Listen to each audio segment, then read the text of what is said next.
During his confirmation hearing, Marine Commandant General Joseph Dunford took questions from members of the Senate Armed Services Committee. General Dunford was nominated by President Obama to replace General Martin Dempsey as the head of the Joint Chiefs of Staff. Arizona Senator John McCain chairs the committee.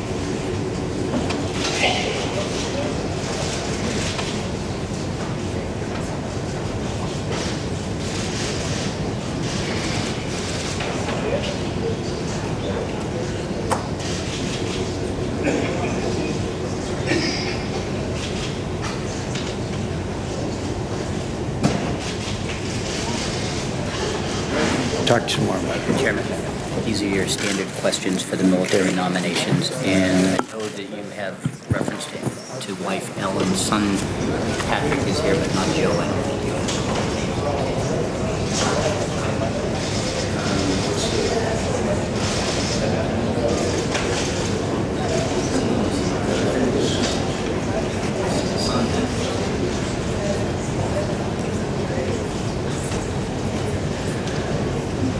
Well, good morning. The Senate Armed Services Committee meets today to consider the nomination of General Joseph Dunford to be the chairman of the Joint Chiefs of Staff. General Dunford is certainly no stranger to the members of this committee.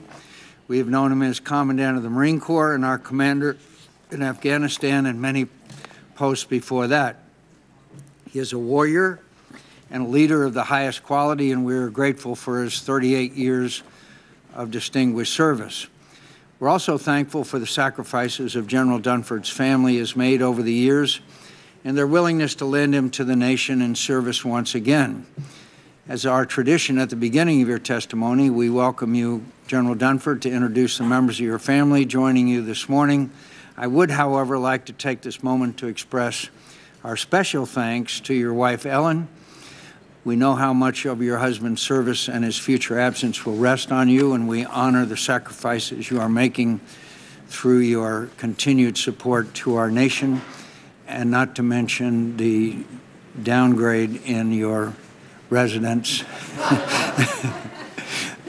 that will be part of this. The next chairman will have to prepare our military to confront the most diverse and complex array of global crises since the end of World War II. In Iraq and Syria, ISIL's terrorist army has continued to succeed on the battlefield, including taking Ramadi and other key terrain in Iraq, capturing over half the territory in Syria and controlling every border post between Iraq and Syria. The lack of a coherent strategy has resulted in the spread of ISIL around the world, to Libya, Egypt, Nigeria, and even to Afghanistan, where I visited last weekend. There, our troops are supporting our Afghan partners in sustaining a stable and democratic future. But even as ISIL and the Taliban threaten this future, the President remains committed to a drastic reduction in U.S. presence at the end of 2016, before the Afghan government and security forces are fully capable of operating effectively without our support. This would create a security vacuum, and we have seen what fills similar kinds of vacuums in Syria and Iraq. Given your experience in Afghanistan, General Dunford, we will be interested to hear your thoughts about the appropriate U.S. and coalition presence going forward.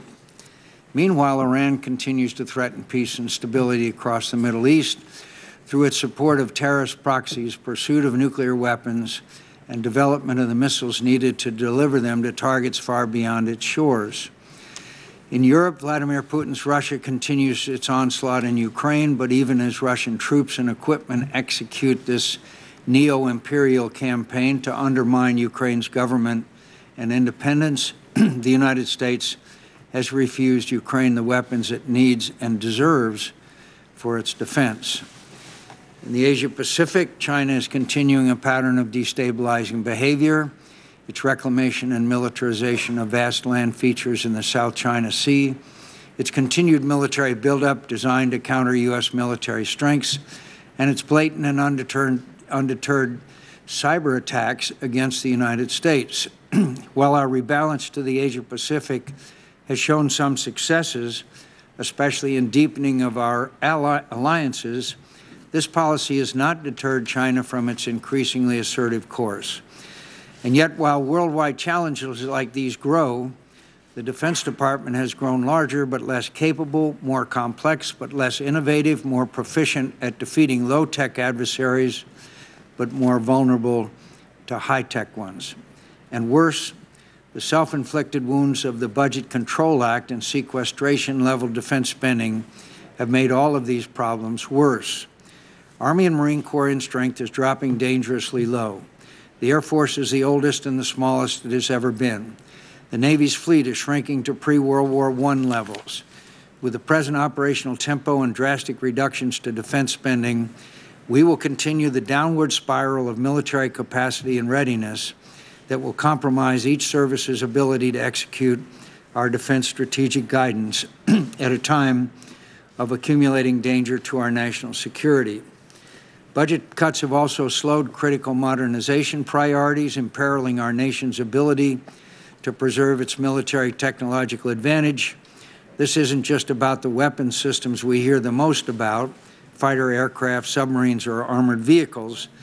These are important, but budget cuts also threaten our ability to seize the future and make vital investments in cyberspace and breakthrough technologies such as directed energy, autonomous vehicles, and data analytics. The current chairman of the Joint Chiefs of Staff has stated that even if the Defense Department receives the additional $38 billion above the budget caps that the President's defense budget requests, our military would still, quote, remain at the lower ragged edge of manageable risks in our ability to execute the defense strategy. More worrisome, every one of our military service chiefs, yourself included, has testified that continued sequester-level defense spending puts American lives at greater risk. Unless we change course, eliminate sequestration, and return to strategy-driven defense budgets, I fear our military will confront depleted readiness, chronic modernization problems, and deteriorating morale. No matter how many dollars we spend, we won't be able to provide our military the equipment they need with a broken defense acquisition system that takes too long and costs too much. With this year's National Defense Authorization Act, this committee has embarked on a major effort to reform this system, including ways to empower our service leaders to manage their own programs in exchange for greater accountability. General Dunford, we are very interested in hearing your views about improving the defense acquisition system based on your years of service. Finally, the Chairman of the Joint Chiefs of Staff is the principal military advisor to the President. More than ever, we need an honest and forthright leader that offers his best and unvarnished military advice. The President will not always take your advice, but it is my hope that he will always have an appreciation of the military dimensions of the difficult problems our nation confronts with you at his side. Thank you for your willingness to serve once more. We look forward to your testimony. Senator Reid. Well, thank you very much, Mr. Chairman. Let me join you in welcoming General Dunford and to take this opportunity to thank him for his extraordinary service to the nation. During 38 years of military service, General Dunford has served with courage and distinction, and I'm confident he'll continue to do so as the next chairman of the Joint Chiefs of Staff. Finally, let me also recognize and thank his family. Ellen, thank you. Patrick, thank you for being here today. And I know Joe and Kathleen wanted to be here, but they are serving elsewhere. But thank you very much for what you've done to serve the nation and the Marine Corps. Last week, the current chairman of the Joint Chiefs of Staff, General Dempsey, released the 2015 National Military Strategy.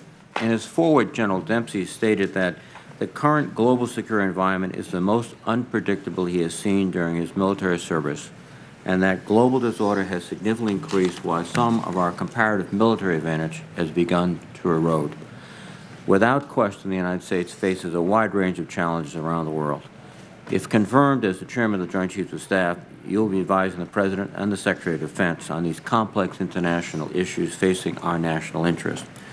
Possibly the gravest and most complex issue for the next Chairman will be countering the security threat from ISIL in Iraq and Syria and its spread beyond the Middle East region. As the President said earlier this week, our counter-ISIL campaign will be long-term and employ all elements of American power, including military, intelligence, diplomatic, and economic. And if confirmed, General Dunford, you will be responsible for advising on the U.S. military's role in supporting our broader counter-ISIL campaign, including denial ISIL safe havens and building the capacity of local forces to counter ISIL with training, assistance, and air support from the international coalition.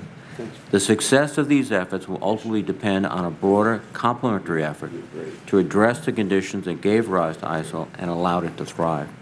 I look forward to hearing your views on the situation in Iraq and Syria and your thinking on the most effective role the military can play in supporting efforts on the diplomatic front. Regarding Iran, while there remains no clear outcome to the P5+1 negotiations over Iran's nuclear program, no matter what happens, the Department of Defense will play a key role in reaffirming our shared priorities with our partners in the region, confronting common threats and working to de-escalate or, where possible, resolve these threats.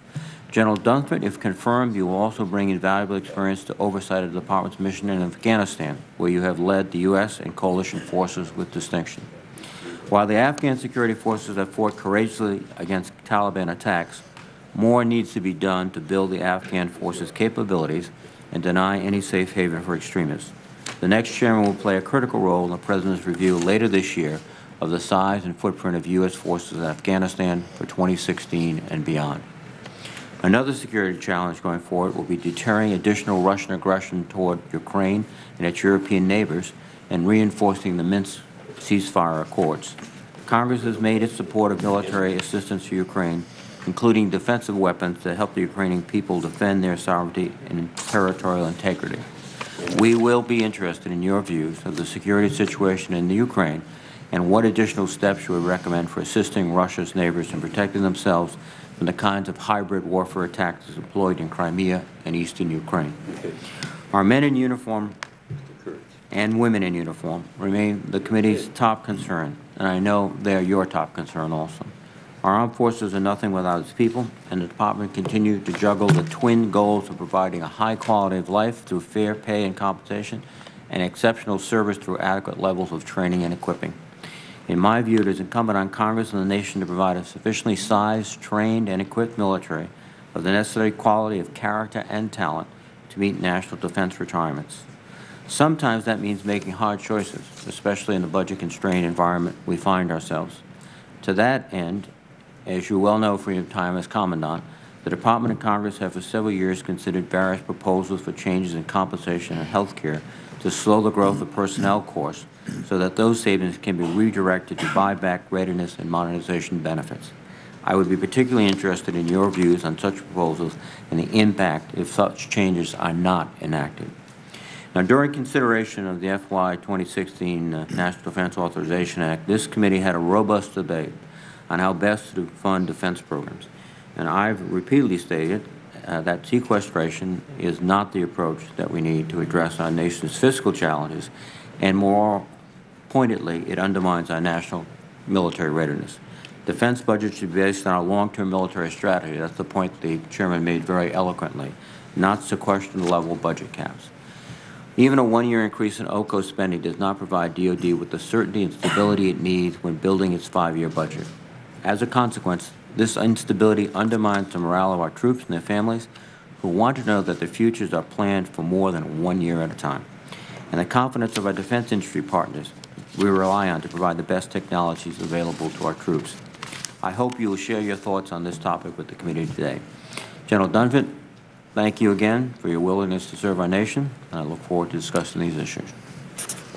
General, before your statement, there are standard questions that the committee always asks of military nominees. We've always done that, and so I would like to proceed with that before your testimony. In order to exercise its legislative and oversight responsibilities, it's important that this committee and other appropriate committees of the Congress are able to receive testimony, briefings, and other communications of information. Have you adhered to applicable laws and regulations governing conflicts of interest? I have, Chairman. Do you agree when asked to give your personal views, even if these views differ from the administration in power? I do, Chairman. Have you assumed any duties or undertaken any actions which would appear to presume the outcome of the confirmation process? I have not. Will you ensure your staff complies with deadlines established for requested communications, including questions for the record and hearings? I will, Chairman. Will you cooperate in providing witnesses and briefers in response to congressional requests? I will, Chairman. Will those witnesses be protected from reprisal for their testimony or briefings? They will. Do you agree, if confirmed, to appear and testify upon request before this committee? I do, Chairman. Do you agree to provide documents, including copies of electronic forms of communications, in a timely manner when requested by a duly constituted committee, or consult with the committee regarding the basis for any good faith delay or denial in providing such documents? Yes, Chairman. Thank you very much for complying with that formality. Thank you. Please proceed with your testimony.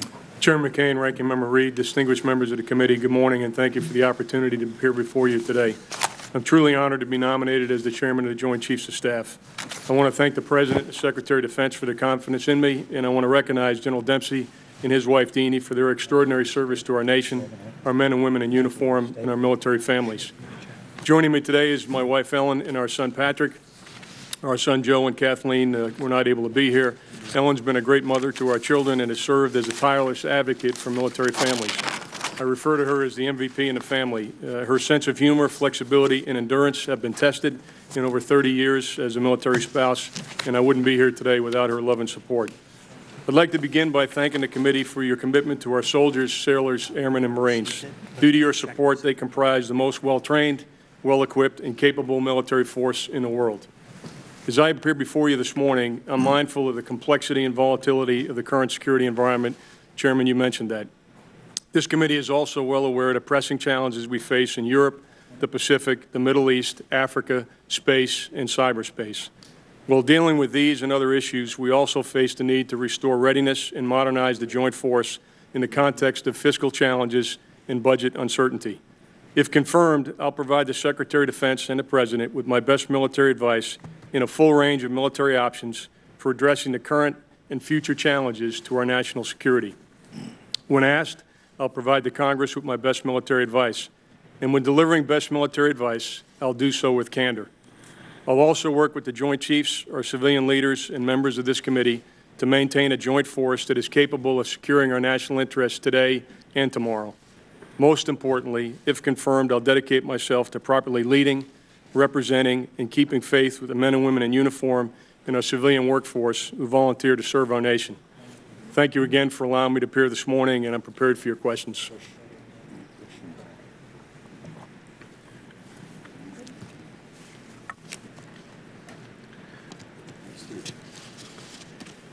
Thank you very much. Thank you very much, General. Yesterday, or day before yesterday, we received testimony that so far, with $500 million committed, there's been 60 individuals who have been trained to go into Syria and fight against ISIS. What do you know about that particular situation? Chairman, what I know is that we've got Major General Mike Nagata, who's been working at it for some months. Those numbers are certainly much less than what he estimated. The feedback I've received is those numbers are largely attributable to the vetting process, that they think they've learned some things during the process of these first 60. They've made some other contacts, but frankly, Chairman, until I have an opportunity to get on the ground and speak to the commanders, what I really know about that now is secondhand.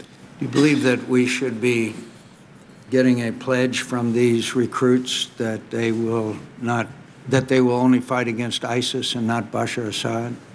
Chairman, what I understand right now is that we do not have the authority to take action against Assad's forces, so unless that policy would change, then that pledge would be required.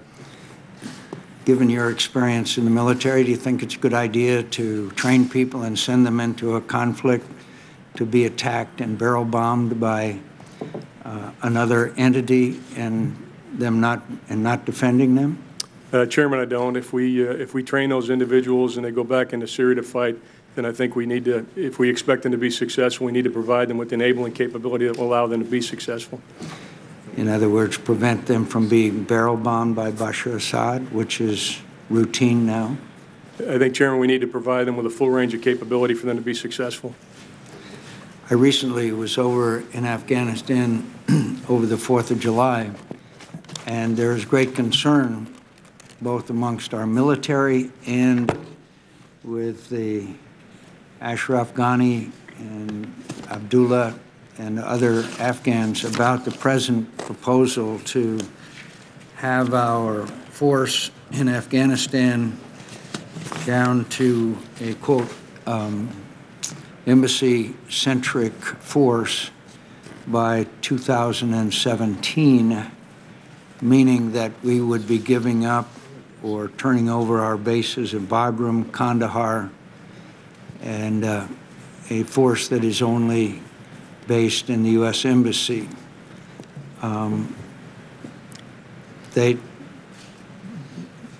Great concern was voiced concerning this plan, or articulated, announced plan by the President of the United States. As you know, the Taliban did not respect the non-fighting season. As you know, the Afghan casualties are extremely high, higher than they've ever been. And we now have ISIS getting a hold, and we also have the Iranians providing Taliban with weapons.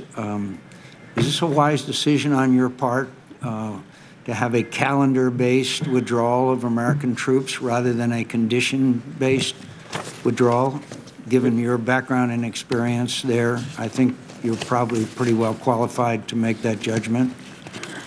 Chairman, I'm aware of the consequences of our mission and the importance of our mission in Afghanistan, and clearly also have a degree of personal commitment, having spent time there. I can assure you, if I'm confirmed, I'll provide advice to the President that will allow us to meet our desired end state, and I think that that'll be based on the conditions on the ground as you've articulated. Rather than a calendar-based decision. Chairman, my experience has been that sometimes the assumptions that you make don't obtain, particularly with regard to time, and that's certainly the case in Afghanistan. Thank you. In Ukraine, it's obvious that the Russians continue their military buildup.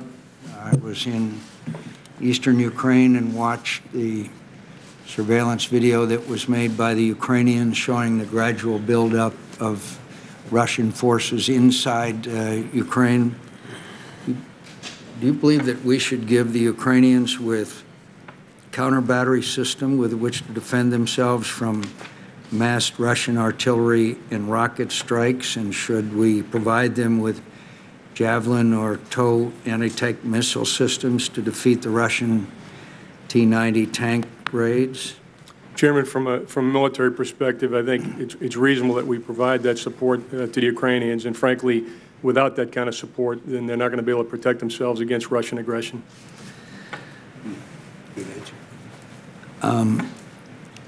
General Dunford, I just would like to repeat again of my appreciation and for your service, and I'm confident that you will serve with distinction.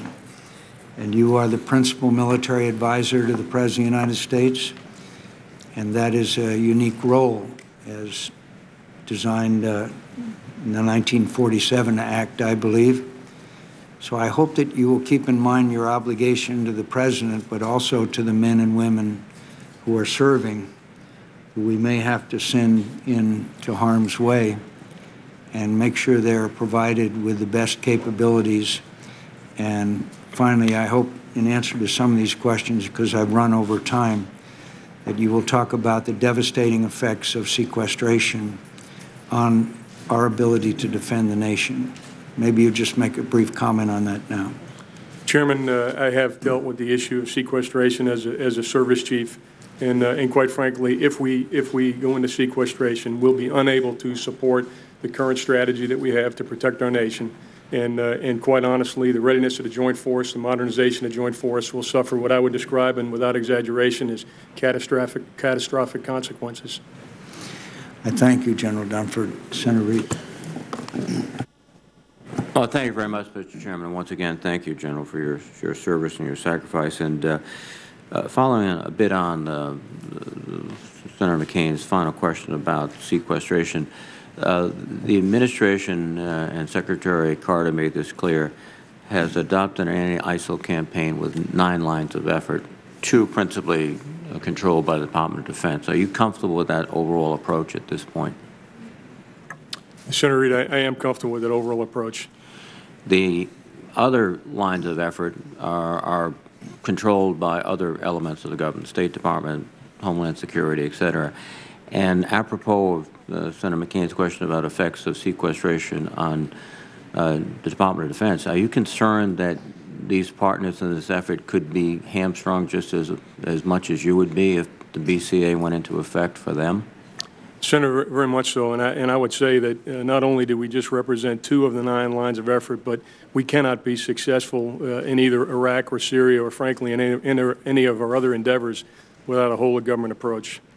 Let me just ask you, since you're the expert, you were in Afghanistan. We had a significant military effort, but we also had a significant civilian agency effort, State Department, FBI, Drug Enforcement Administration, all of these agencies. I would assume you consider them to be integral and essential parts of your effort, and without them or without their ability to provide resources, you couldn't have accomplished what you did. Is that fair? Senator, I think it's absolutely fair, and although we have challenges remaining, I think we have accomplished quite a bit over the last few years, and from my perspective, that's because we've been able to integrate the capabilities of those organizations that you mentioned. And in particular, I think the relationship that we had with the State Department in Afghanistan was absolutely critical to our success. One of the most difficult issues you face is building the capacity of the Iraqi security forces, and this has been an endeavor, frankly, that we've tried for a long time. Do you have any sort of sense at this juncture of what we can or should be doing differently? Or how do we do this?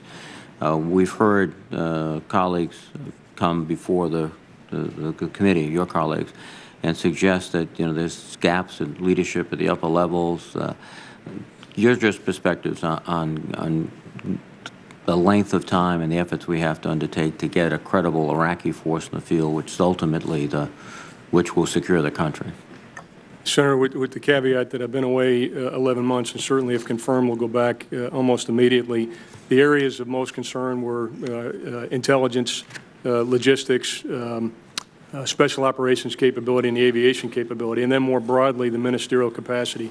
And frankly, our estimates always were that was a long-term endeavor. It would take years to grow the kind of capacity that we have in this country, and frankly what we're not trying to do is develop the capability that we have in this country, something far less than that. But the ability of the ministerial level at the Minister of Defense and Minister of Interior to support tactical level organizations. And so I think continuing to stay the course in the plan that General Campbell has and recognizing that it's going to require continued resources and patience is the way for us to be successful. Now, I'm focused for a moment. I know your practical experience is Afghanistan and other places, but in Iraq, there's the same capability problems. Does your analysis apply there also in terms of the long-term need to build up the Iraqi security forces ministries? Senator, it does. I mean, in some ways, the situation is the same. There's also some vast differences. I think one of the biggest challenges in Iraq has been when Prime Minister Maliki was there, he eliminated many of the capable quality leaders that were in the Iraqi security forces. So I think at the tactical level, it's fair to say today the Afghan forces actually have some pretty solid leaders. We've seen them. We've developed them. They've gone to our schools. I feel pretty good about where we are with the Afghan leaders. I think we have some work to do to rebuild the Iraqi security forces, frankly, to get them back to perhaps where they were a few years ago. Well, there's one other aspect. In fact, there's many aspects of the situation in Iraq, but one is the this tension, sectarian and geographic tensions in the country. But our policy is that to support a unified government in Baghdad and work with them so that they are able to integrate their ethnic communities. Is that the approach that you think makes much sense?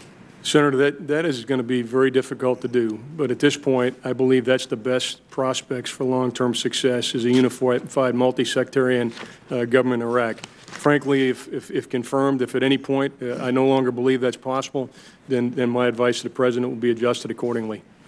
Thank you very much, sir. And again, thank you for your service. Thank you, Mr. Chairman.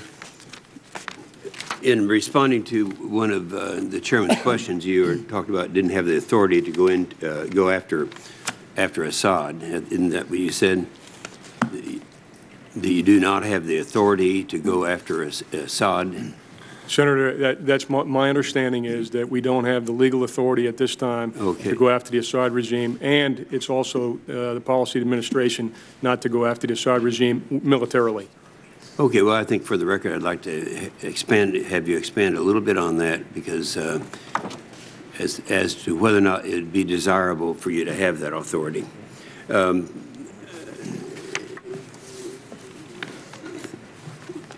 We've been talking for a long time, and with you also at these hearings, about the amount of risk that we're at right now. You were quoted as saying our combatant commanders face increasing risk. So we talk about the risk that's out there, and you know, risk equals lives. We talk about this at all these hearings, but what is there? How do you define too much risk? Are we there yet? Senator, I believe today we are capable of providing adequate security to protect our national interests. I also believe that we're at the razor's edge, and that's certainly been a subject of testimony several times before this committee, is that our readiness level is at the point right now where we're ready to go below this level. We would have to adjust the ends of our strategy. We would no longer be able to support our strategy. Yeah, and that's similar response we get, whether it's General Odierno or any of the rest of them. They're very much concerned about the level of risk that we are accepting now that we never have had to accept in the past. In the Ukraine, I was particularly sensitive to that. I happened to be there when they had the election that resulted in, for the first time in 96 years, no communists serving in their parliament. We've talked about what they really should be having there. Are there obstacles to keep, if you were to make that determination, as to giving them more to defend themselves? The things that we agree that they should have. Is there an obstacle that we could help with, or do you think it's? Do you think you have that authority now? Senator, from a military perspective, additional capability to the Ukrainians would clearly help them to deal with both the separatists and the Russian threat in the Ukraine. There are some policy issues associated with that don't fall into the DoD or the military lane.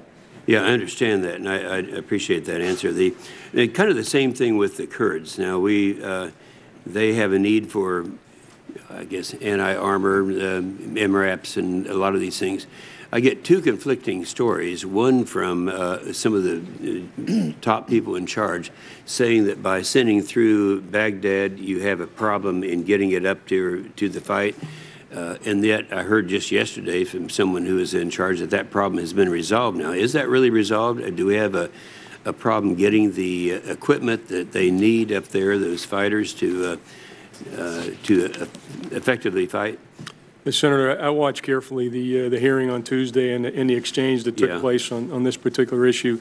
And you know, I've been briefed that, in fact, the issues have been resolved and the support is getting to the Kurds right away. But this would be one of those issues that, if confirmed, again, Iraq, Afghanistan, and the places where our young men and women are in harm's way would be the first places I would go to visit. And this issue, because it's so important, would be one issue that I would look into personally. Good, good. I appreciate that. In this morning's The Hill, General Petraeus had a couple of quotes in there, and I'll just read these. He said, "We can schedule an end to our role in that nation," talking about Afghanistan, "in that nation's conflict, but we cannot schedule an end to the war there or an end to the threat from al-Qaeda, the Islamic State, or other extremist elements of the global jihad." going to a zero option next year would be playing roulette with Afghanistan's future. Is Petraeus right? Senator, I think he's absolutely right with regard to the war would continue whether or not we're there or not, and I think you can assume that the war would get worse were our presence not to be there. Again, my assessment is that our presence ought to be based on the conditions on the ground, and I'll certainly go over there and check those as soon as and if confirmed. Very good. Thank you very much. Thank you, Mr. Chairman. Senator Nelson. Thank you, Mr. Chairman. General, ISIS with regard to Iraq and Syria. Would you generally ascribe to the fact that in Iraq, it's going to require the Iraqis to have the will to fight to meet ISIS in Iraq and be successful? Chairman, Senator, our current campaign is dependent on the capabilities of the Iraqi security forces to deal with ISIL. Go over to Syria. Now, that's a hodgepodge. How much do you think that the Assad regime staying in power would complicate the issue of us being able to take down ISIS in Syria? Senator, my assessment is it plays a significant role. I think Assad's brutality to his people was certainly the primary factor giving rise to ISIS is at least one of the assessments, and I ascribe to that particular assessment. And I think his remaining in power has certainly continued to inflame people and gives ISIS the recruits and the support that they need to operate inside of Syria. I agree with that. And then the question is, when do we really press to have some kind of political settlement for Assad to exit? Do you have any thoughts on that? Senator, I don't. I'm not involved in the dialogue today in that regard. The political resolution is one of the lines of effort that's part of our overall strategy. And while I don't know, I would assume that today that issue is being addressed, and certainly if confirmed, that I expect to be part of those conversations and know a bit more than I do today. And General, someone of your stature, it's going to be very comforting to us to have the confidence to know that those very tough decisions that will be made with regard to limiting the effectiveness and ultimately defeating ISIS will be made with you sitting there at the table giving counsel. If you just look at a map of who is in control of Syria in the different geographical areas of Syria, it is a mess. And how you bring order, thank you, Senator McCaskill has shown. This is Syria and the different colors representing the different entities that, in fact, are in control in that geographic area.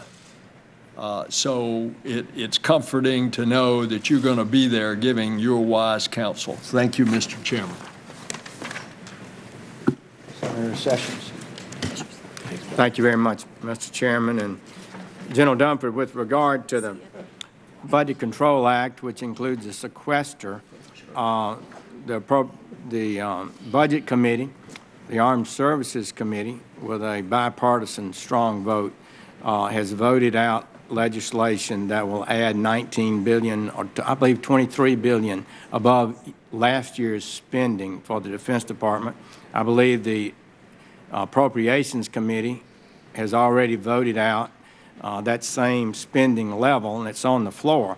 The problem is that the Commander-in-Chief, the President of the United States, is insisting on blocking that bill, encouraging Democrats to filibuster it until there's an agreement to spend an equal amount on non-defense. And I just believe that the fact that we have a crisis internationally and we need to spend more on defense does not require that this nation spend more on non-defense. So that is the difficulty we face. You'll be seeing more of that, I guess, as time goes by. General Dunford, with regard to Iraq and this ISIS situation, isn't it true that the threat in Iraq is not just a threat to Iraq, but it implicates the national security interests of the United States, and that we have a national security interest in seeing blocking a takeover of Iraq by this extremist group, ISIS, who chops off heads and does other extreme things? Senator, I would agree that the issue of ISIS has both regional issues. It's creating regional instability, but absolutely we have U.S. national interests in a stable Iraq that is not a sanctuary for extremists. And so I think it's a mistake sometimes to just sit back and say, well, we're going to wait on the Iraqi army to get its act together. We've trained the Iraqi army for over a decade. They have battalions and companies and organizations. They're not well led, and their morale is not good, but they have an army. The question is, can we help encourage them to be more effective in fighting back against ISIS? Would you not agree? I do agree with that, Senator. And I would just say, despite the challenges, we have had, as you know, some thousands of men and women from the United States Central Command that have been in Iraq and conducting strikes into Syria over the last year. And despite the challenges and in pretty difficult conditions, I think they have had some accomplishments over the past year that we can be proud of. Clearly, we're going to do more. I think Secretary Carter made that clear on Tuesday. Clearly, we need to do more to assist Iraqis in moving forward, and I think that's the plan. Well, the President's press conference 2 days ago did not encourage me and did not clarify in my mind that we have a good strategy for Iraq. And frankly, I think our General Dempsey and Secretary Carter following up on that were not very persuasive either in convincing me or the American people that we have a good plan. Now, based on your experience, isn't it a fact that if we had a limited number, five special forces embedded with an Iraqi battalion of 600, that can give confidence to that battalion, help improve their morale, and help them be more effective on the battlefield? Senator, it's been my experience that when U.S. forces have accompanied Iraqis, or for that matter, my experience in Afghanistan, that those units are more effective. Well, General Dempsey said he has not yet recommended that we embed a limited number, a very small number of such forces in the Iraqi army, but he would do so if he thought it was appropriate. Don't you think it's time for us to maybe move from being in Baghdad in headquarters and actually move out to help provide this kind of confidence, the air cover, the direction of munitions, giving confidence of resupply and American commitment? Isn't it time for us to move forward in that direction? Senator, without appearing to be evasive, what I really would like to do, if confirmed, is have the opportunity to get on the ground, speak to the commanders, and frankly provide a more comprehensive recommendation to how we can move the campaign forward in Iraq without focusing on one or other of the factors. Well, I hope you'll do that quickly. And just one more thing. Senator McCain warned yesterday that we could be facing the same situation that he warned about Iraq in 2011 when we pulled out prematurely. And now we're going to be facing this decision in Afghanistan. And I hope that you will be clear and firm in your recommendation to the President if you believe this plan we have today, date-specific withdrawal, is in error, and I hope you will do that. Will you do so if you think it's in error? I will do that, Senator. Thank you. Senator McCaskill. Thank you. I have my good friend and colleague, Senator Sessions, and I have worked together on matters of fiscal accountability and trying to spend less money, but I have a different take than he does on where we are in terms of the military budget. I can't figure out any reason why we would be putting the $40 billion increase into the war fund instead of into the base budget. I can't think of any reason to do that other than one of misleading the American people about whether or not we're balancing something. Because that's the only place they can put the money and not have to pay for it. So they put it there so it didn't have to be paid for. And completely shortchanged national security for our country in the form of cybersecurity, port security, airport security, FBI, CIA, all of which I know you would acknowledge, General Dunford, is a very important part of the role of keeping America safe. Would you agree with that? Senator, I would absolutely agree that all those organizations play an inextricable role in keeping us safe. And let's make very clear, if in fact we go down this path of pretending we're balancing something by putting it in a fund that we don't have to pay for, will in fact the OCO funds, or the war fund, as I like to call them, will they do anything to avoid the force structure cuts that are looming across our nation if we do not get off of this path of misleading the American people about what we're balancing? Senator, I think all of the service chiefs that have to balance a budget, and certainly me included where I sit right now, would much prefer that money to be in the base budget, because that provides a degree of predictability that we can get after the two main issues that we have to deal with. One is modernization of the force, and the other is to get the readiness back to a level that we're comfortable with. So the cuts that we've seen this week that General Odierno announced, they are a drop in the bucket as to what's coming if we continue on this bizarre idea of putting all of this money in the war fund as opposed in the base budget where force strength belongs, correct? If the budget level goes below what's been requested in President's Budget 16, there will be significant additional cuts made. Thank you. You know how hard we have all worked on the problem of sexual assault in the military. I am pleased that the incidents are down. I am pleased that reporting is up. I am pleased that the efforts that are being made to measure victim satisfaction with command look good. I think it's too early to declare success, obviously. We have a lot more work to do, but the thorny problem that remains, General, and one that I really want to make sure you have at the top of your list, is retaliation. And I know that there have been some initiatives begun, but I would like to see a written plan from you as chairman of the Joint Chiefs, with all of the chiefs signing off on what is your path to getting at this culture. The problem is not, based on the survey, the command. The problem is primarily lower level command, unit command, and peer-to-peer. Not that there may not be some outliers there, but that's the bulk of the problem. And that's a culture issue, and that means from the top. I'm disappointed that we haven't had more prosecutions of retaliation as a crime. I know it's new. I know people might be very reluctant to bring somebody up on those charges because of what that might mean within their unit, but that's where you guys come in. And I would like a commitment from you today that you would be willing to put a plan in writing that we could follow. Senator, I'd make that commitment. I think you've correctly identified peer retaliation as the real issue that we're trying to grapple with in the wake of the Rand report. And I can assure you that the leadership across the department has been carefully looking at that issue in an effort to set the right command climate where retaliation is unacceptable.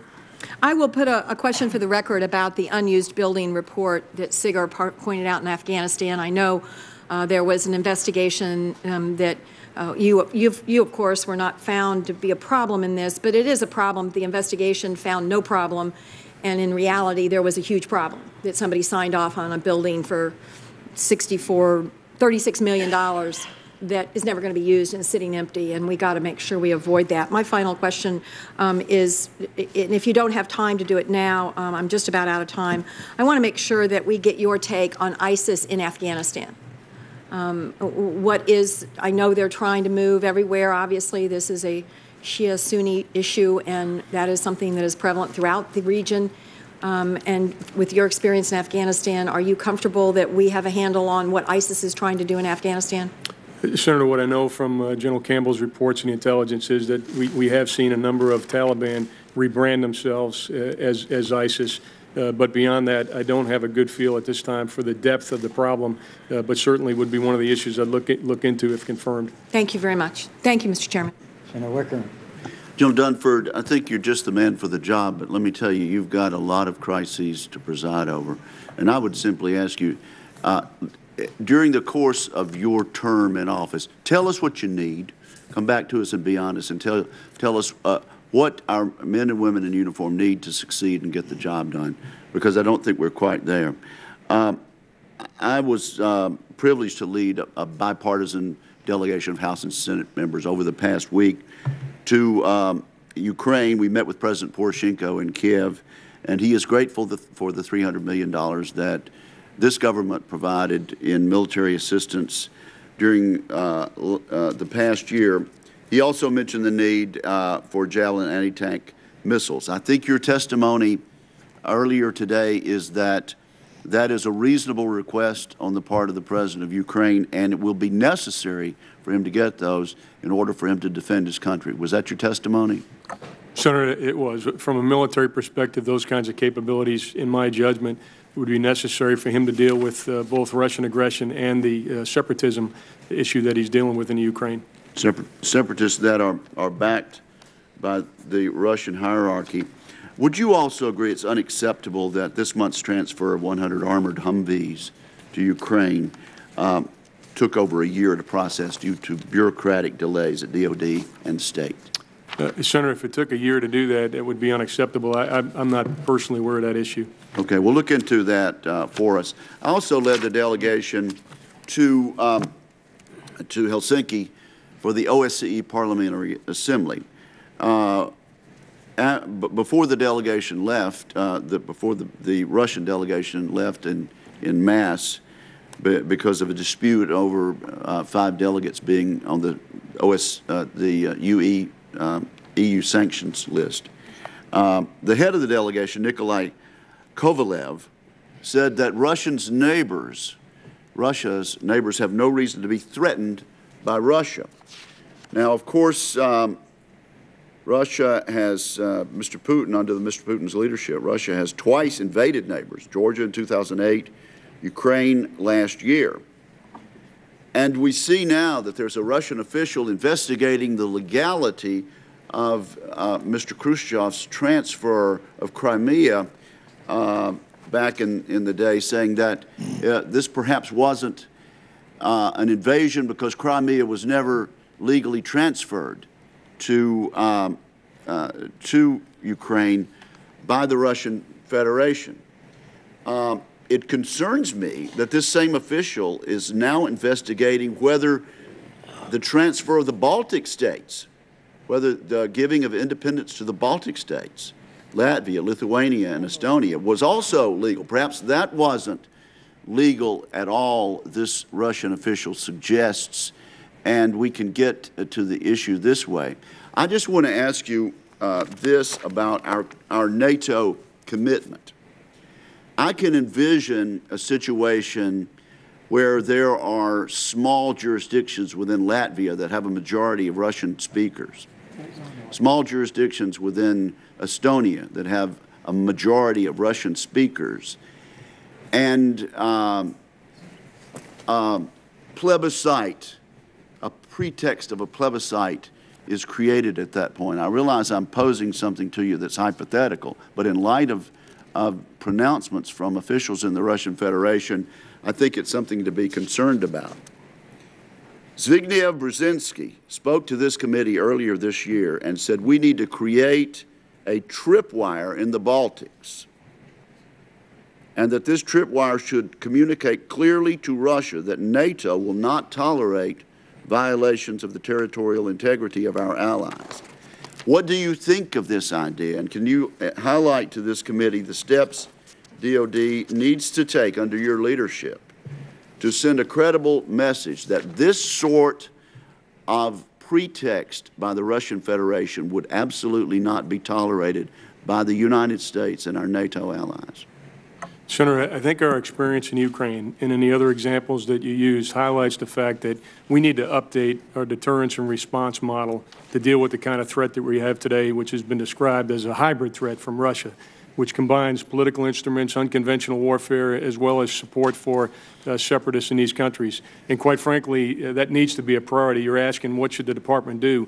We frankly need an effective deterrent model for the 21st century to deal with the kind of threats that we're now seeing in Russia, because quite frankly, I think that kind of asymmetric threat is one we'll continue to see in the future. And certainly we're going to continue to see that in a European context. Would an incursion of Russian troops or Russian-backed separatist troops in small jurisdictions of Russian-speaking majorities within Latvia and Estonia, would that be completely unacceptable to this government? You know, from a policy perspective, Senator, I can't answer that. From a personal perspective, it certainly looks like a violation of sovereignty to me. Under Article 4 of NATO, in my view, it would be absolutely unacceptable. And we need to make it clear, this administration needs to make it clear, this Congress needs to make it clear that we will do what is necessary to prevent this sort of idea from ever being considered in the first place. Senator, I agree with that, and I think this also applies to the cyber threat as well. Again, the idea of deterrence in response to a changing threat in the 21st century, and I think we need to update our models for both. Thank you, sir. Senator Manchin. Thank you, Mr. Chairman, and thank you, General, for your service to our great country, your family's dedication and sacrifice they've made with you, I know, over the years. And, sir, I'm sure you've had the opportunity to form opinions on what our threats have been and what our threats are today. What would you consider the greatest threat to our national security? My assessment today, Senator, is that Russia presents the greatest threat to our national security.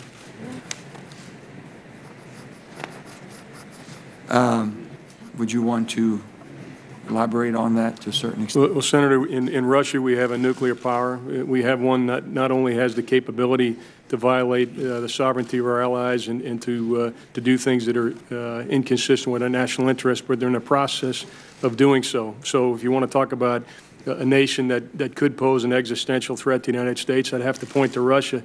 And if you look at their behavior, it's nothing short of alarming. When you have basically, and I have been very much concerned about the same issue. I think we've talked about it briefly before when you visited my office. But we have, I've been told by major scholars that the Cold War is colder today than it was when it was declared because of a lack of communications, a lack of intra-party affiliations and that. You find it to be true, and can you change that course in your new position? Senator, certainly the relationship with Russia a few years ago, if you recall, we actually were including them in NATO meetings and so forth, and those kinds of exchanges have stopped. From my perspective, my role would be, even as the relationship is challenged, and even with the difficulties that we face right now, I think it's important that we attempt to maintain a military-to-military relationship, an effective military-to-military relationship with our Russian counterparts to the extent possible, to mitigate the risk of miscalculation and begin to turn the trend in the other direction in terms of trust. Thank you, General. And also, going back to Iraq, it's been spoken about previously, but could you find yourself at some time recommending to the President for a three-state solution in Iraq versus staying the course of a united Iraqi government? Well, Senator, from my perspective, I can imagine two states in Iraq.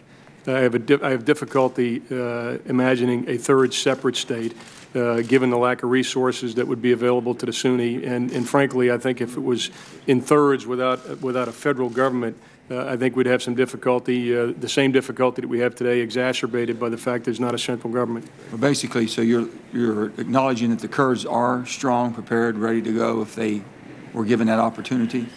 Senator, you know, again, probably out of my lane to talk about what the organization of Iraq might be in the future, but I think from just a pure economic resources and governance perspective, the Shia and the Kurds are certainly much more equipped to set up a separate state than the Sunni would be at this time.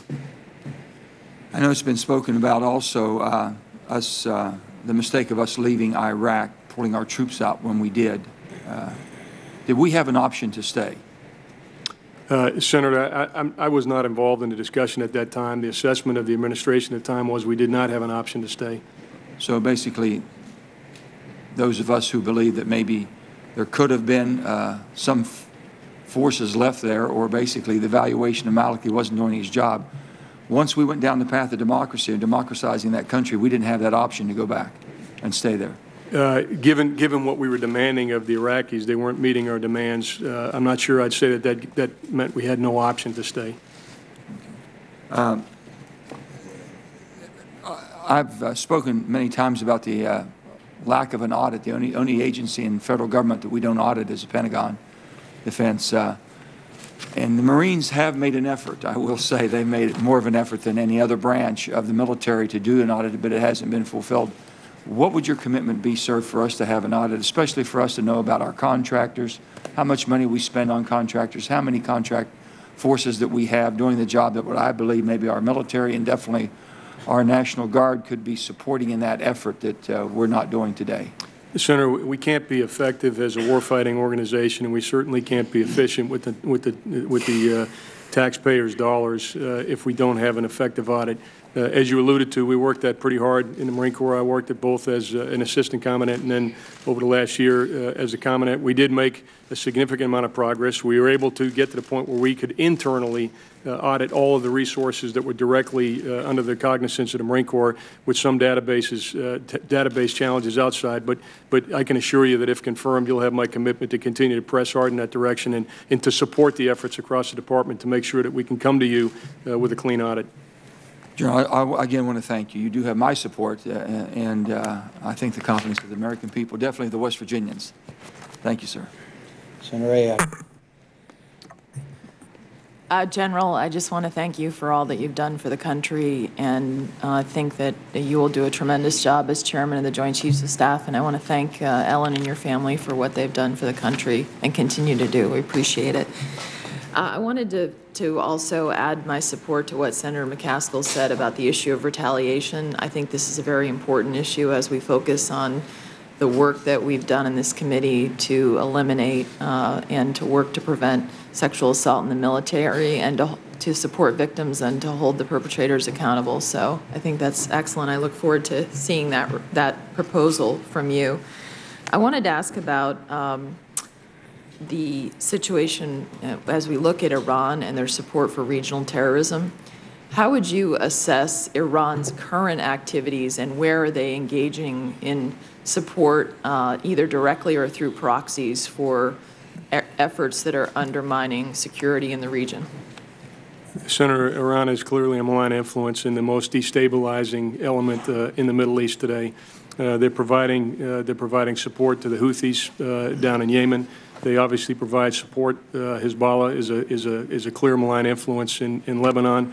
There's indications they're involved in Syria, and certainly they're involved in trying to expand their influence into Iraq, and they're creating, I think, they're exacerbating at least the Sunni Shia sectarianism across the region. I want to follow up more on that, but I also want to ask you, I saw reports that they were also engaged in supporting the Taliban in Afghanistan more now. Is there anything you can share with us on that? Senator, I've seen those same reports, and from my perspective, what I've seen in reports is that they have provided some support to the Taliban in an effort to counter ISIL. Do you believe, as we think about your experience, I know you commanded troops in Iraq, but certainly Iran has the blood of American soldiers on its hands for what the explosive materials that they provided to the Shia militias in Iraq that killed many of our men and women in uniform. And so do you think, as we look at the situation in Iraq and what's happening with the Shia militias you referred to, how could they be a malign influence in the longer-term solution in Iraq? Senator, they clearly could be a malign influence, which is why I believe we should not provide any support to those forces unless they're directly under the Iraqi government and not provided support by the Iranians. Thank you. I wanted to also ask you about the situation on cyber, because the FBI director, we've received briefings on the OPM breach, but the FBI director has said that he believes this is an enormous breach. Millions and millions of individuals who provided background information have been breached, and that Director Clapper has said that they believe it's the Chinese who have done this breach. What do you think we should be, when we look at the threats facing our nation, how grave do you think the cyber threat is? And also, how would you assess our current posture with the Chinese and how we should be addressing this situation? Senator, I would agree with you. The cyber threat is clearly very significant. And frankly, every week we learn a bit more about the OPM breach. My number one concern, obviously, as a service chief, is for the data in the well-being of the men and women whose data that is. Haven't been compromised. One of the challenges is, of course, attribution. But from my perspective, if confirmed, my role will be to provide the President with a full range of options to deal with these cyber attacks, which is what the OPM breach was. So I know that Senator Manchin had asked you what you believed our gravest national security threat was, and you identified Russia. And certainly we've seen this aggression by Putin and Russia that certainly invading other countries, essentially. But what is it, as you look at the national security situation, you think about immediate threats to the country, what keeps you up at night the most? Senator, what keeps me up at night the most is our ability to respond to the uncertain. I'm very confident in the joint force today and our capabilities and capacities to deal with the challenges that we have today. Albeit we need improvement in cyber, other capabilities, but on balance, the force that we have today is able to deal with the challenges that we know. There's very little residual capacity, and this is the issue that's been discussed many times before this committee and that you've had some personal engagement on. It's the readiness to respond to the uncertain, frankly, that keeps me up at night. As a service chief, and certainly one that would keep me up at night were I to be confirmed as the chairman. Thank you. Senator Gillibrand.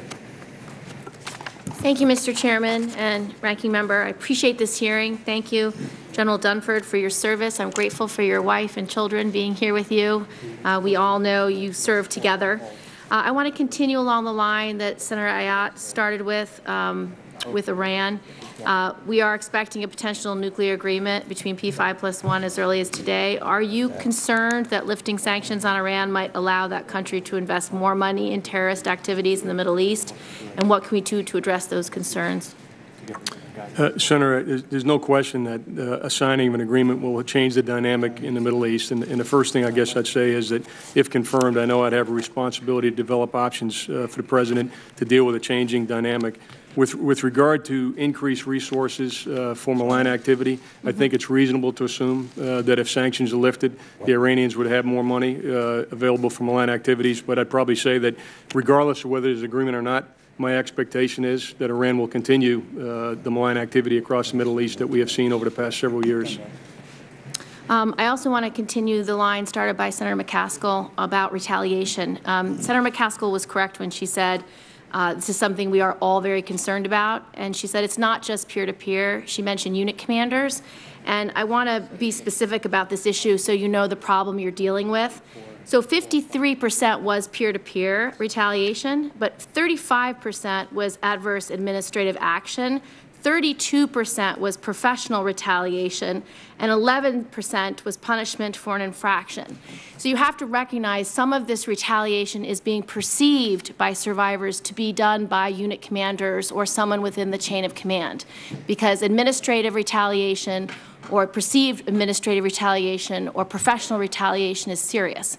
So there's still a climate issue that the chain of command is responsible for, particularly unit commanders and lower level commanders, that is not getting the right message. In fact, the recent RAND survey said that 60% of women who said they experienced sexual discrimination or some kind of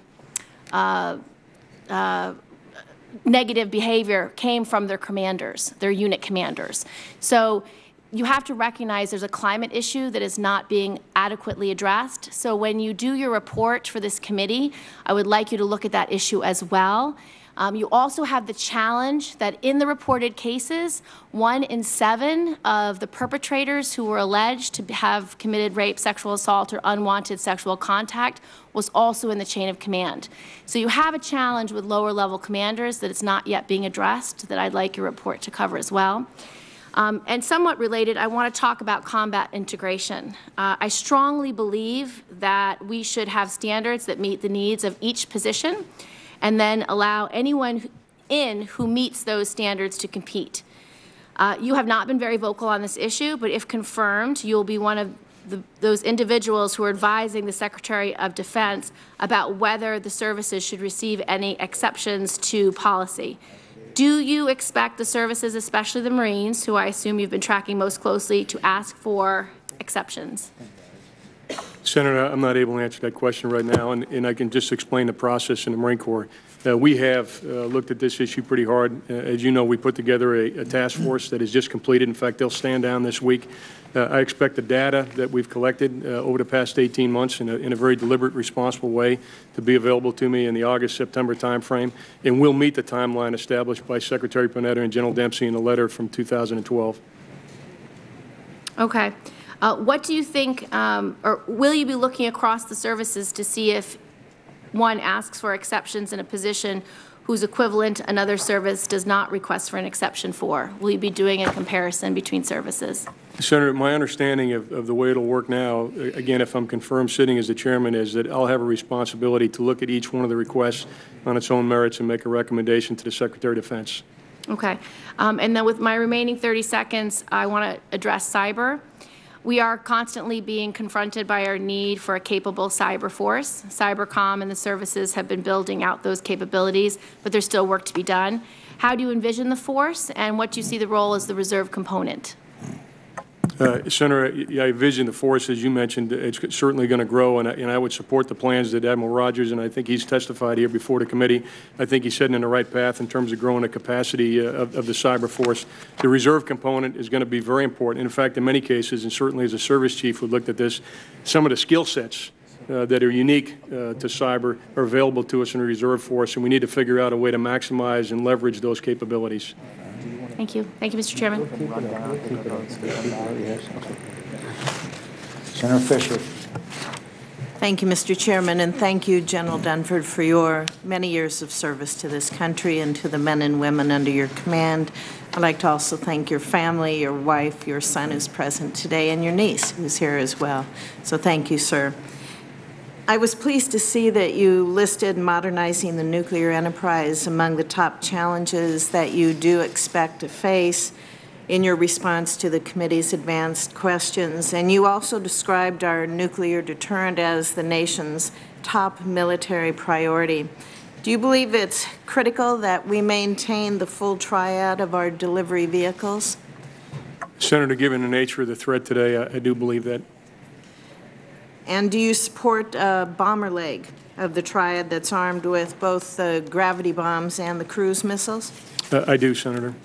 And the gravity bombs, as you know, and the cruise missiles, they're entirely different capabilities, and so one doesn't make the other redundant. Is that correct? It is, Senator, and my understanding of the issue is it adds a degree of complexity for the threat and gives us a greater assurance of being able to deliver should that be required. I'll go down at the beginning. Great, thank you.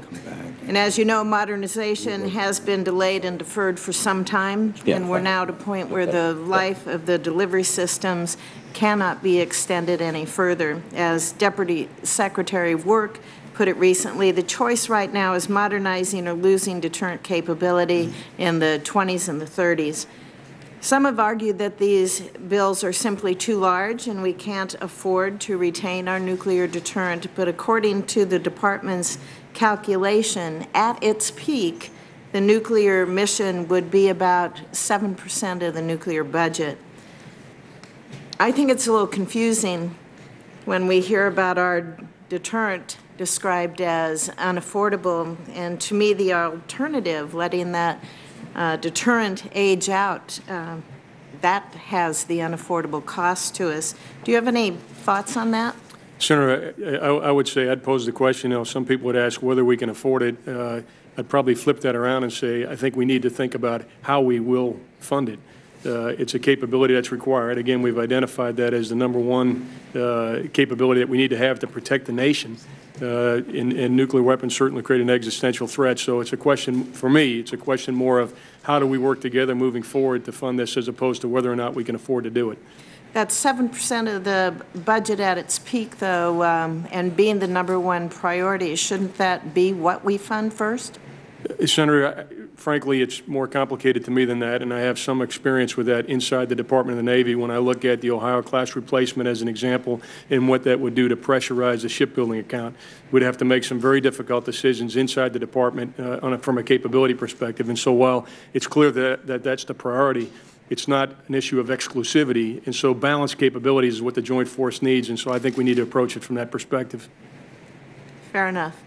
I also appreciate the connection that you made between the modernization and the reductions to the hedge of our non-deployed weapons. I think that this linkage is often overlooked, and I think it's based on simple logic. If you have a modern stockpile and you have a responsive infrastructure, you don't need to keep as many spares. And I think you're more insulated as well from what's happening in the world. You're more insulated from those surprises and also from technical failure.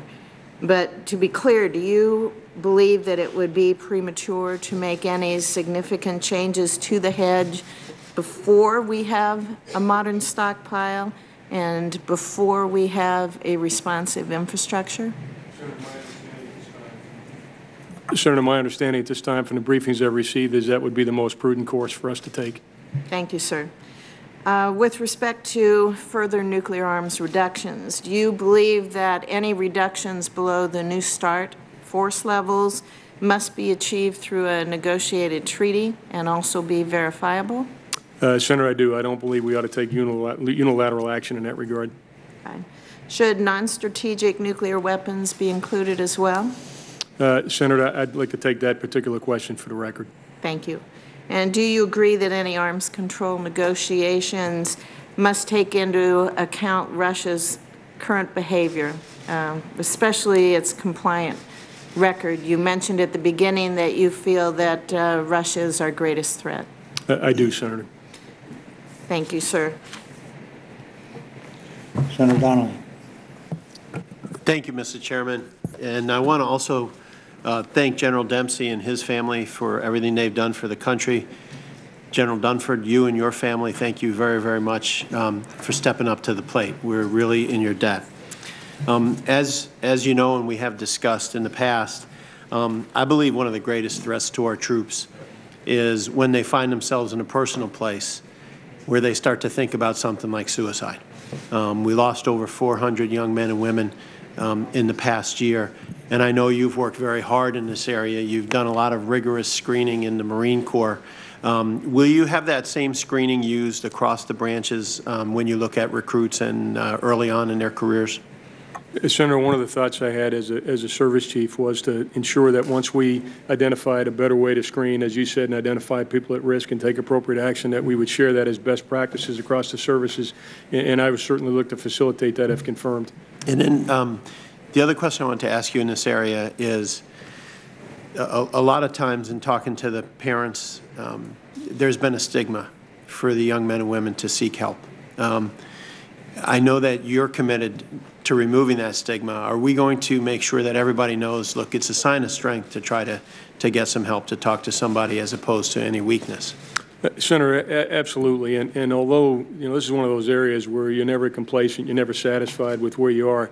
But I would tell you this, I really believe this. Over the past probably 5 or 7 years, the issue of stigma as it associates with suicide has changed dramatically. Even the way we deal with the families in the wake of suicide, if you think about where we were a decade ago, is completely different. And I do think the command climate is much more receptive to somebody today seeking help than it was in the past, and making sure that that help is accessible and where appropriate, anonymous. But again, I'm not suggesting that we're satisfied with where we are, but I do believe we've made a lot of progress in that particular regard. Thank you. Last week, I was on a trip led by Senator Kaine. We went to Iraq and met with a number of our forces there, some of the leadership.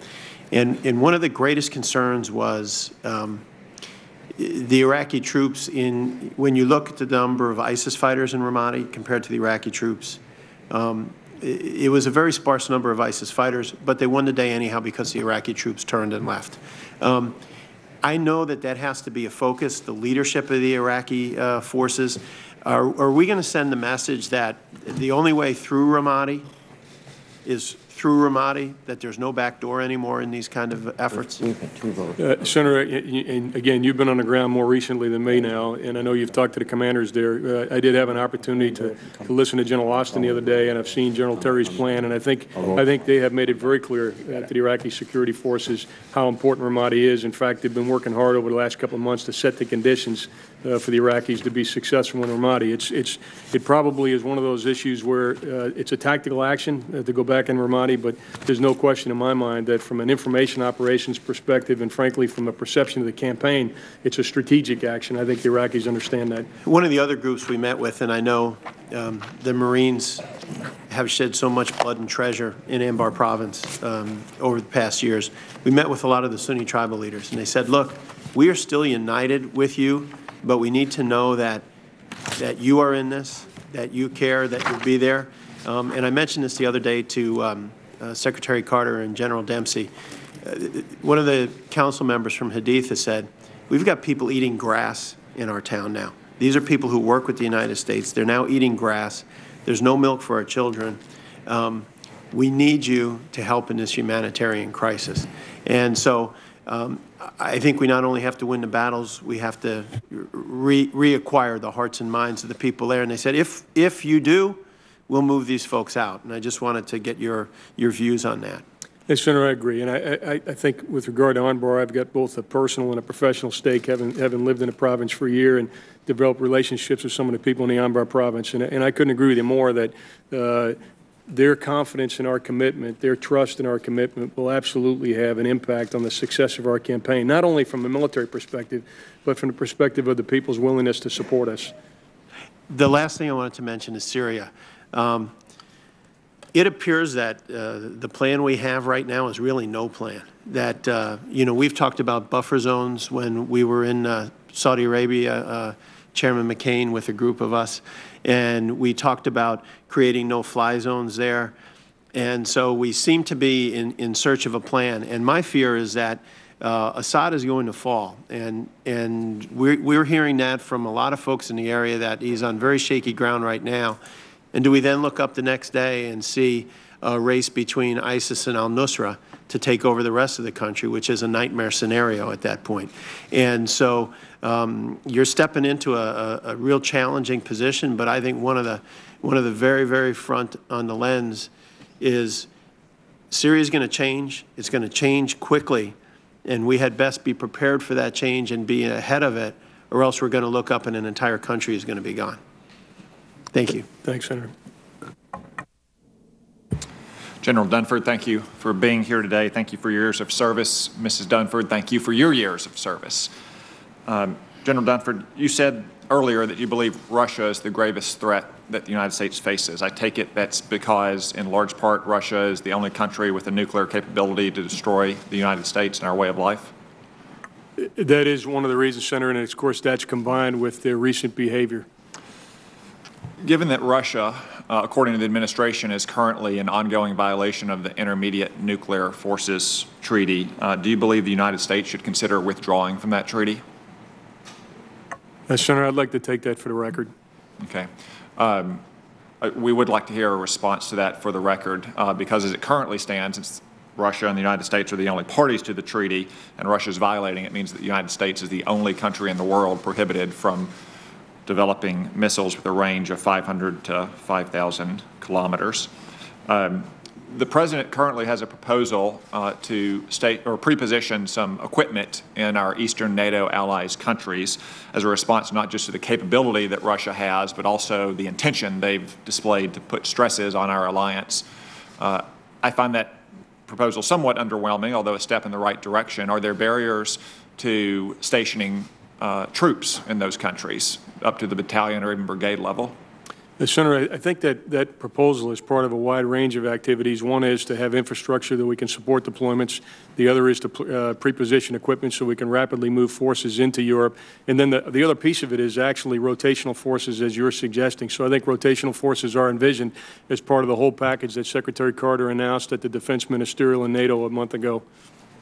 Thank you. I'd like to move now to Iran. As far as I know, there's still not been an announced nuclear agreement with Iran, but under any such agreement, Iran will probably get a signing bonus of billions and billions of dollars.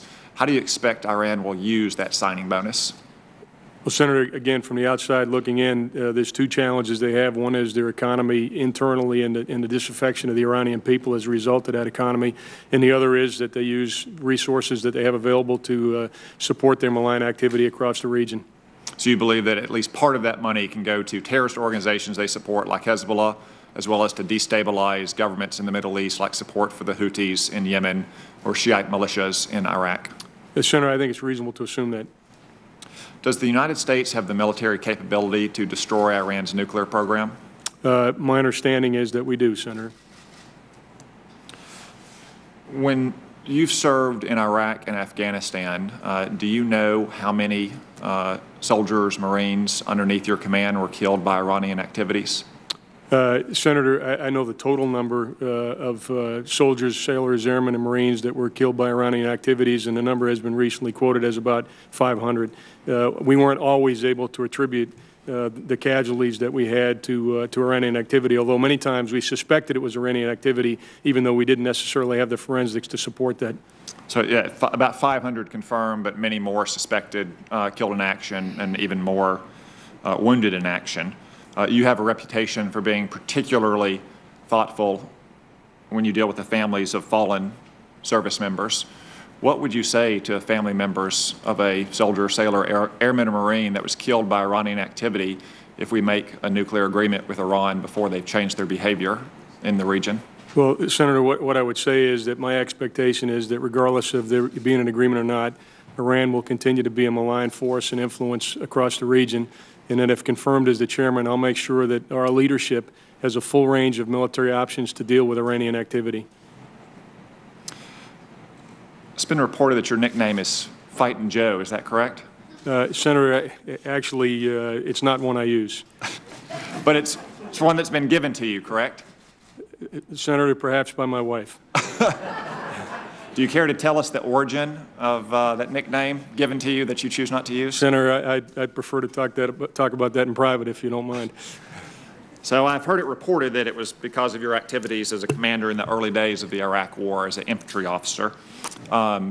Given whatever budget agreement we reach, it'll probably be inadequate to meet the forces that we face and the long-term modernization needs that we have, whether it's the long-range strike bomber, the F-35, the Ohio-class replacement submarine. Are you worried about the next generation of infantrymen in the Marine Corps and the Army that we're going to be taking money from our ground troops to put in major capital investments, which are clearly needed? Senator, I am concerned, and I think it's broader than just the infantry piece. I mean, I think experience tells us we need a balanced inventory of capabilities and capacities in the joint force to be successful. And when I answered a question to Senator Ayotte earlier, and she asked me what kept me up at night, I talked about the need to respond to the uncertain. And what concerns me are people who actually think they know what the future is going to look like, because our experience tells us we don't. And so having a full range of capabilities that includes effective Marines and soldiers, from my perspective, is the prudent thing to do. Well, thank you. In your long and distinguished career, I think we've put ground forces at a minimum into Grenada, Panama, Iraq, Somalia, the Balkans, Afghanistan, Iraq again, and there's no doubt that we may be called upon again in the future. So I hope in your tenure that even if you don't want to be called Fightin' Joe, that you'll be on the lookout for all the Fightin' Joes in the Marine Corps and the Army, so the country will have them ready to serve once again. I'll do that, Senator. Thank you. The committee will not review how the senator from Arkansas got his nicknames here in the Senate. Senator Kane. Thank you, Mr. Chairman, and thank you, General Dunford, to you and your family. General Dunford, with the President's recent announcement about 500 more advisors going into the anti-ISIL mission in Iraq and Syria and in the region, we're now up to 3,500 troops that are serving abroad in that battle, serving as advisors, as trainers, special forces, coordinating air campaigns, conducting ground strikes. The war passed its 11th month anniversary yesterday. 2 days ago, General Dempsey was here and testified that he believed in a mission of this complexity, it was likely to be a multi-year effort that would require a sustained commitment by the United States to defeat ISIL. Do you think it would be received positively by the troops who we are asking to deploy far from home and risk their lives if Congress were to have a debate and authorize and affirm the U.S. mission against ISIL? Senator, I do think it'd be positive from a couple of perspectives. One, the reason you mentioned is, what I think our young men and women need, and it's really all they need to do what we ask them to do, is a sense that what they're doing has purpose, has meaning, and has the support of the American people. So that's the first reason. But I also think that there's a second benefit from such a debate, and that is to send a clear and unmistakable message to our adversaries and to our allies that we're committed to this endeavor. Thank you, General. With respect to the anti-ISIL effort, I want to pick up on something Senator Reid was talking about earlier. The whole-of-government approach that, as you referred it, has sort of 9 lines of effort. And just for the record, I think we know these, but for everybody there, supporting effective governance in Iraq, denying ISIL safe haven, building partner capacity, enhancing intelligence collection on ISIL, disrupting ISIL finances, exposing ISIL's true nature, disrupting the flow of foreign fighters, protecting the homeland, and humanitarian support. Those 9 lines, 2 are purely DOD, denying ISIL safe haven and building partner capacity. The DOD has a piece of some of the others, but the others are generally non-DOD. You've testified that you think the effect of sequester on the DOD mission could be catastrophic. But given the fact that 7 of these line items are non-DOD, would you agree that the allowance of sequester cuts to come back full force October 1 would also significantly hurt the other 7 lines of effort, which are critical to defeating ISIL? Senator, I do, and if you just don't mind, I'd just like to talk about the relationship between the 2 lines of effort and the DOD and the other 7, because I think it highlights the issue. From my perspective, the 2 lines of effort that we have right now, one, deny sanctuary and build partnership capacity in both Iraq and Syria, really are buying time and space for those other 7 lines of effort to work. And to be quite honest, I don't see how we can have an enduring success unless those other 7 lines of effort are addressed, and they are in the final analysis more important. I think the military lines of effort will set the conditions for those other 7 lines of effort to be put into effect. But I certainly can't see us being successful without all of them being properly resourced. When you talk about threat finance, when you talk about moving foreign fighters, and as importantly, when you talk about the State Department's efforts to negotiate, to develop effective governance in both Iraq and Afghanistan, in both Iraq and Syria, those are going to be very important actions to be taken for us, again, to have enduring stability in the region so we can actually deal with this issue once and for all. I think there's been some suggestion that if we fix sequester for defense, that's all that we need to do. But even for important defense priorities like defeating ISIL, the testimony you've just given about the connection between non-defense investments and defense investments in defeating ISIL is really important. And I'll just note, by my count, 95 of 100 senators are now on record, either by voting in the budget or voting in the NDAA or in their public statements, for supporting the notion that sequester should be fixed both for defense and non-defense accounts, and it's my hope that we will do that. With respect to training and equipping opposition in the anti-ISIL battle, just 2 items. Senator McCain first raised in September in a hearing, I think it was in this room, the question of if we train folks to fight ISIL in Syria and they get attacked by the Assad regime, will we protect them? And he still hasn't gotten an answer to it. He asked it again yesterday. So by my count, September to now, that's 9 months without a clear answer. We were told in theater last week that the current rules of engagement still would prohibit U.S. effort to support U.S.-trained anti-ISIL fighters in Syria if they come under attack by the Assad regime. I've asked questions for the record to get that clarified, and I would like to know if that is in fact the policy, if DOD intends to change the policy, when they will change the policy, and if not, what do we need to do to change the policy? Because I do not believe we should be sending U.S.-trained folks into a theater of war without giving them a guarantee that they will be protected. Those questions will be record questions from the hearing 2 days ago, but I just want to let you know that those are coming, and we view that as a very important matter. Thank you, Senator. Thank you, Mr. Chair. Thank you, Mr. Chairman. And General, Ms. Dunford, I want to thank you for your service to the country, taking on this new responsibility. I certainly know that Marines all over the country, whether on active duty or retired, take great pride in the fact that the You're only the second Marine ever nominated for this post, and I know your career has exemplified the values of honor, courage, and commitment that are the values of the Marine Corps, and I certainly plan on voting for you with enthusiasm and encourage my colleagues to do so as well. And look forward to seeing you tomorrow night at the parade. I wanted to ask a few questions about the military and relationship with the Congress, even though your role is going to be principal advisor to the President. First, in the area of force posture, this committee occasionally weighs in through the NDAA and other means on key force posture issues, number of ships, basing of troops, aircraft like the A-10. When this happens, how important is it that the military follow the defense guidance of the Senate or the Congress? Senator, I think it's very important, given how explicit it is in the Constitution, what the responsibilities of the Congress are in that regard. So let me provide a couple examples. So let's say there was an amendment from the chairman, and it was about the number of aircraft carriers, passed unanimously through the committee, votes on the Senate floor. You think the CNO should say, well, the chairman doesn't know that much about the Navy anymore. We're going to blow that advice in the NDAA off. Is that an appropriate role for the military? If Congress passes a law, Senator, it wouldn't be appropriate to ignore it. So how about an NDAA amendment that says it's the sense of Congress to, in support of the President's rebalance in the Asia-Pacific strategy, to increase forces in the PACOM AOR? Is it appropriate to ignore that or even significantly decrease forces? What do you think Senator, our response to that should be if that's happening? Senator, first, obviously, the sense of Congress ought to inform all the actions that there is a takes. recent amendment that says exactly that. Right. Let me provide a second area, and that we've talked about a little bit in terms of emerging threats. Sometimes the Department of Defense, civilian and military officials, because there's so many threats out there, miss certain threats.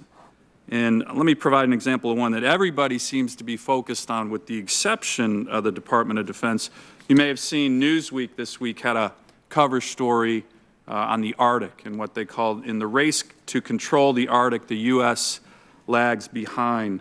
It's a very long article, talks about how this is the world's newest great game, Kipling's term for the struggle between major powers to dominate the Earth's remote but very strategic places.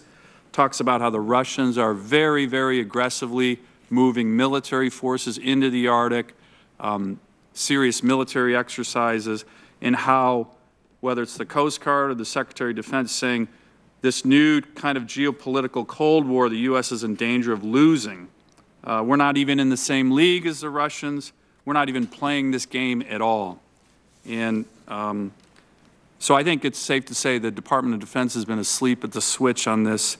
Congress has been more attuned to this issue. In this year's NDAA, there's a section that requires the Department of Defense to provide Congress with a military strategy, given the new threat levels, and an O plan for the Arctic based on the increased interests and threats. Does it make sense to cut any of America's limited number of cold weather-trained warriors in the Arctic before this congressionally mandated strategy is completed? Senator, I guess I'm not sure which forces you're alluding to be cut. Well, there's only certain forces in the Arctic right now. They're all in Alaska. Senator, I'd like to take that for the record. Okay. I'm not aware of the full range of decisions that are being made right now and what the implications are. So, General, I think it's important to recognize, it's hard to figure out appropriate force levels and capabilities in the Arctic without having a plan. And we've mandated the desire and need for a plan, and I think we're getting a little bit of the cart before the horse, cutting forces before we even know what our plan is. But we certainly recognize that there's an increased threat, and Congress has, and we hope the DOD will recognize that as well. Senator, if confirmed, I know I've had some conversations with both the current Chief of Naval Operations and the Commandant of the Coast Guard about the implications for the Arctic, and the commitment I'd make to you is that we will, in fact, develop an appropriate role for the military in support of our economic and political interests in the Arctic. Thank you.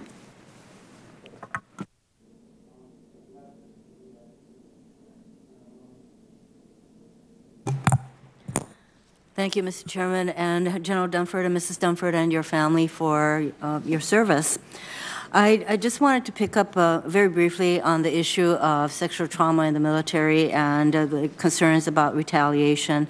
And I think that you had noted that you would determine the root causes and continue to work to ensure that the culture does not support retaliation. And I would ask you to have a sense of urgency as you respond to this committee on how you're going to address and resolve the issue of retaliation, because even as we downsize our military, it's even more important that our troops' morale remains strong and that there is cohesion, and there could not be strong morale or cohesion if some of your troops are encountering sexual assault and harassment and retaliation. Just wanted to make that point. Could you share very briefly your views on the rebalance to the Asia-Pacific? Senator, I can, and it's absolutely critical that we do that, given both the demographics in Asia, but also our economic future. So there's no question about it. That's going to require us to modernize our alliances, and I think you've seen some progress in that regard. Our relationship with South Korea, our relationship with Japan, our relationship with the Philippines, Vietnam, India, Australia have all been adjusted here in recent months. I think we have an unprecedented level of exercises and engagement right now in the Pacific, again, to assert our influence and to provide a stabilizing presence. The most important thing, I think the Rebalance Pacific does, is it provides a security infrastructure within which we could advance our national interest. That's what's existed for the past 70 years, and I think the Rebalance of the Pacific, as we know it today, is designed to modernize that security infrastructure and make sure it's in place so that just as we protected our national interests over the past 70 years, we can do that in the indefinite future as well. I just got information on the cuts that will happen to PACOM as a result of the budget necessities. And I'm glad to know that General Odierno did say that the cuts were with regard to the importance of rebalance, and therefore we want to make sure, and this is something that I know that Senator Sullivan shares with me, that the rebalance to the Asia-Pacific remains a very strong commitment on our part. You mentioned that Russia is the greatest threat to our national security. Where would ISIL, China, and North Korea fall with regard to our national security dangers? Senator, if I had to rack and stack them today, I had Russia down as number one. I'd have China down as number two. And could you explain why briefly? Sure. Russia, of course, because of their nuclear capability and their aggression. China because of their military capability, their growing military capability, and their presence in the Pacific and our interests in the Pacific. So it's a relationship between their capabilities and our interests. It doesn't necessarily mean they're a current threat. It doesn't mean we view China as an enemy. But again, as someone in uniform, I get paid to look at both somebody's intent and their capabilities. So when I look at Chinese capabilities relative to our interests in the Pacific, I'd have to consider China as an area of concern for security, again, as distinct from a threat. Clearly, North Korea with ballistic missile capability and the potential to reach the United States and attack the homeland is high on that list, and then ISIL. But you know, Senator, I just want to make it clear as I go down that list and prioritize. You know, I don't view that meaning that we can attack those issues in sequence, or that a prioritization of one at the expense of the other is necessarily something we'd have to do at this particular time. All four of those security issues are ones that require the department to look at. They all create a challenge that needs to be addressed. And that's why we live in very complicated times. I'd like to focus on our distributed laydown in the Pacific. And specific to Japan, I am aware of the concerns of the Okinawan population and their leadership desire to halt construction of the Futenma replacement facility. And can you characterize the relationship and the challenges for relocating our forces from and within Japan? Because that is very much a part of the rebalance that we are committed to. Senator, thanks. I recently did visit Japan. I was encouraged by my visit. I met with a number of their senior leaders, to include the Minister of Defense. I received nothing but their full commitment to continue with the Futenma replacement plan. And so my sense is that the Japanese government is committed to that. They recognize that that is important for us to continue with the preferred laydown that you alluded to. And so my sense right now is that our relationship with the Japanese and their stated commitment, we're in a pretty good place with regard to the Futenma replacement facility. And do you view the Okinawa situation as mainly a concern that should be dealt with within Japan and their government? Senator, we, and I specifically now talk about, the Marines in Okinawa, we need to be good neighbors and set the conditions for a positive relationship with the Okinawan people. So I think we can make a contribution. But at the end of the day, the issue of the Futenma replacement facility, from my perspective, is in fact an internal Japanese political issue that has to be worked by the Japanese government. Thank you. Thank you, Mr. Chairman. General Dunford, welcome to you and your family. As in your written testimony, you state, as Senator Fisher pointed out, that our nuclear deterrent is the nation's top military priority. And that leads me to a specific question related to how we plan for that priority over time. The health of our nation's whole nuclear weapons complex is critical to our nuclear deterrent. And one of the things you wrote in your written testimony is that we must recruit and train our next generation workforce capable of certifying stockpile requirements and to modernize the nuclear weapons infrastructure. Can you share with me your thoughts specifically on LDRD, or Laboratory Directed Research and Development, and the life extension programs that are going on at our national labs, and their role in achieving recruitment and retention of that next generation nuclear workforce? Senator, that's an issue that in my current capacity, I frankly haven't developed any level of expertise, and I'd like to take that one for the record. That would be fine. I look forward to engaging you on that in the future. I think it's going to be really important for us to view some of the particulars of how we manage the labs, and particularly the things that bring people into the pipeline at the front end with the greatest amount of expertise, and then they stay in those positions, rise up through the labs, and provide the continuity that it's going to take to make sure that we have the kind of modern deterrent that we need. I want to focus my next question on some of the challenges here at home. In my view, defense innovation is moving too slowly. Oftentimes in cycles that last years, while commercial innovation can be measured in cycles of months. This committee included a section in this year's NDAA to authorize funding, about half of which would be dedicated for directed energy, to accelerate the fielding of a variety of important offset technologies, including, in addition to directed energy, things like low-cost, high-speed munitions, cyber capabilities, autonomous systems, undersea warfare, and intelligence data analytics. What role do you think the development of these new technologies like directed energy and robotics will play in our national security posture? And what steps should we take to develop and deliver operationally useful systems more quickly? Senator, in my capacity as the chairman, if I'm confirmed, I view the future of the Joint Force as being one of my critical responsibilities. And a key piece of that is making sure we keep a pace with innovation so that we not only get better at doing what we're doing today, but we find fundamentally different ways to do things in the future that are more effective, and they maintain our competitive advantage. And so I think what you're outlining is certainly an area of concern for me. Even as a service chief, I would tell you that over the past decade, our efforts at innovation probably were at a lower priority than they ought to be, and we've over the past year tried to energize that, and I would certainly bring that same focus and attention if I was confirmed as the chairman. I appreciate that. One other challenge at home here is that the Air Force's remotely piloted aircraft career field is under really severe strain, largely through increased combatant commander requirements, insufficient personnel policy actions to improve manning levels, and just the basic reality that the Air Force is losing more remotely piloted aircraft pilots than it's training. We've heard from Secretary James and General Welsh They've assured this committee that they're dedicated to resolving this shortfall, but I also want to get your commitment to helping resolve this issue. So if confirmed, I just ask that you make that a priority. Senator, I just comment quickly that those men and women that are in that field represent a core capability in the Joint Force, and their effectiveness, their morale, their willingness to continue to serve is absolutely important, and I will certainly reinforce.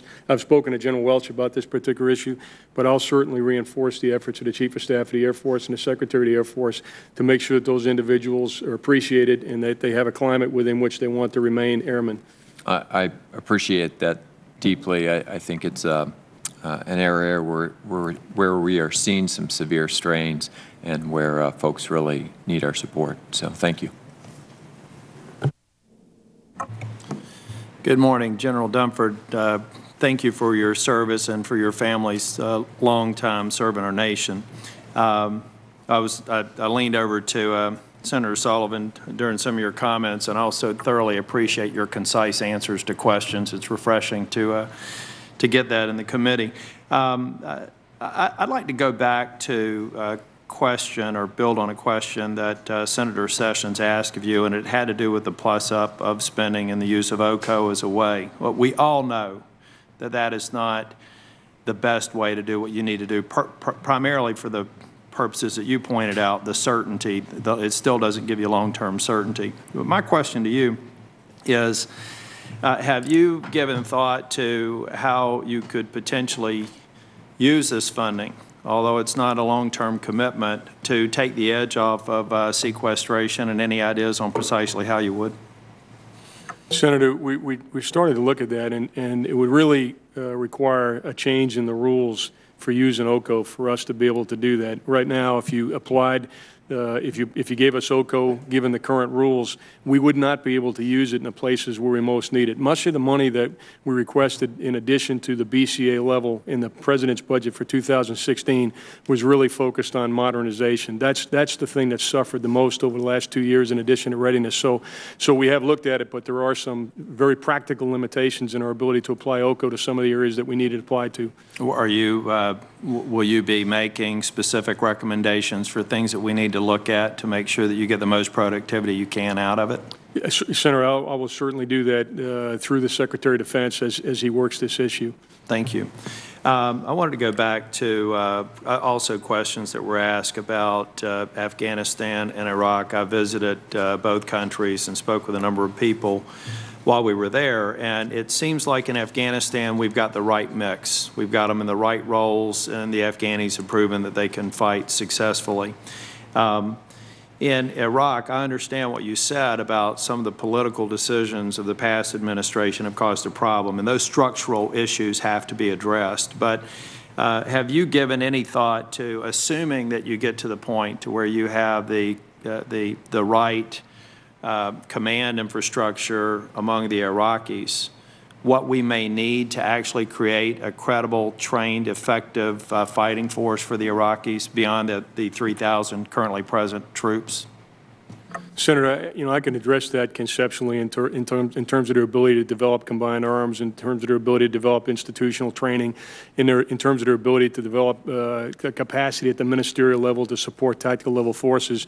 But frankly, it's been a few years since I've been on the ground in Iraq, and what I'd like to do is take the opportunity, if I'm confirmed, to visit Iraq, talk to the commanders on the ground, and again, develop a comprehensive recommendation that would help us to move the campaign forward. On the flip side, I know the Afghanis have made a lot of progress, but I think they still rely on us heavily for our train, advise, and assist role in our ISR capabilities in the region. I know that I've heard you say we can't have a calendar-based approach towards reduction in forces, but just the sense that I got when I was in Kabul was that those who are very much in touch with the situation on the ground now think that it would be a very bad idea to substantially reduce our current presence over the near term. Now, I assume that that's because they're looking ahead to 12 months, 18 months from now and saying we're still not going to be at a place where the Afghanis can be completely independent. Do you share that view?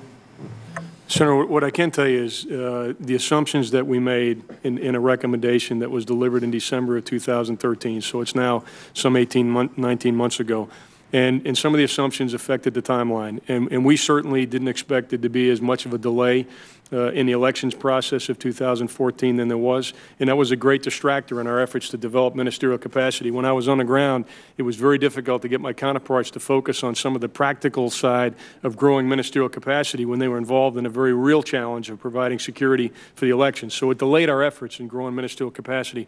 And there's been other areas where we made some assumptions about things that could be done within a certain period of time that we actually didn't in the event get done during that window of time. So from a distance now, and again, another area where I would go over and talk to General Campbell and General Austin down at Central Command, if confirmed immediately, from a distance, it certainly makes sense to me that the timeline that we originally identified in 2013 as being possible has probably been affected by the political events inside of Afghanistan and other events associated with the enemy. Thank you, General Dunford. I look forward to supporting your confirmation. Thank you, Mr. Chair. Thanks, Mr. Chairman. Thank you for your service, General, and thank you to your family who are here today for their service as well. I want to begin with what you assessed as the primary threats from Russia and China and talk about a weapons platform or system that has not been raised today, our submarine force. I recognize that it's not immediately part of your background, but obviously a grave responsibility if you are confirmed, and I certainly am going to strongly support your confirmation as the next chairman of the Joint Chiefs of Staff. The Ohio Replacement Program is critical to our nuclear deterrence, and the cost of that program has been estimated in the range of $100 billion. The Navy has said that it cannot pay for it out of its Navy budget. I'm wondering whether you will consider and whether you will support looking at the Defense Department budget as a whole to fund the Ohio Replacement Program, which I'm assuming you agree is critical to our nuclear deterrence. Senator, thanks. First, I do agree it's critical. It's the most survivable part of the triad and a critical capability for us to modernize. I am very familiar with the budgetary implications of the Ohio-class replacement on the Department of the Navy's long-range shipbuilding plan. And what I can tell you with a degree of surety is that were we to fund the Ohio-class replacement out of the Department of the Navy, it would have a pretty adverse effect on the rest of the shipbuilding plan, and the estimates are somewhere between 2.5 and 3 ships a year. And again, we're not anywhere near where we need to be right now, and so the 30-year shipbuilding plan was intended to get us where we need to be. So I do think a broader mechanism for the Ohio-class replacement makes sense. Otherwise, we're going to have some pretty adverse effects on the Navy. And as I've mentioned a couple of times in testimony today, one of my perspectives coming into this role would be, if confirmed, is that we need to have some balance, and that includes a balanced Navy. So as important as the Ohio-class replacement is, the United States Navy, in terms of the forward presence they provide, in terms of their warfighting capability, has many other capabilities that are critical to our nation as well. And it'd be difficult to balance those were the Ohio-class replacement to be paid for within the current Department of Navy's projected resources. Thank you for that answer, General. I'm hoping that you would agree with equal surety that the continuing program to build 2 subs a year, 2 Virginia-class subs a year, should continue as planned right now. Senator, and here's where I defer to my partner, Chief of Naval Operations, but that's certainly his plan, and I trust his judgment in that regard. Thank you. Going to another area that I don't think has been raised yet, I know of your very passionate and admirable commitment to the men and women who are our greatest asset in the United States Armed Forces, their well-being and their welfare. And I hope that you can commit that you will continue the effort to coordinate better with the Veterans Administration for men and women who are leaving active duty on everything from transfer of medical records to drug formularies to a range of issues. I don't need to expound on them for you, but I hope that you will focus and continue those efforts.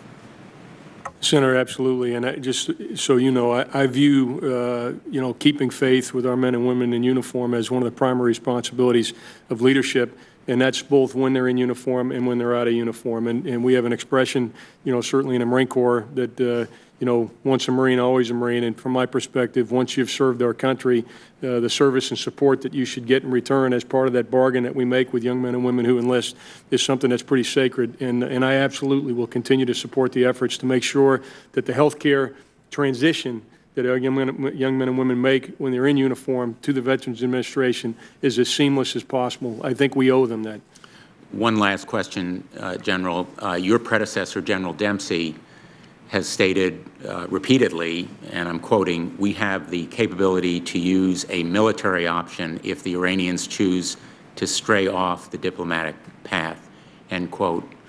My question to you is, are you satisfied that our nation has done enough to prepare militarily for the option, and the President has said that all options should be on the table, if necessary, to use a military option there, as much as we all may wish that the negotiations should succeed?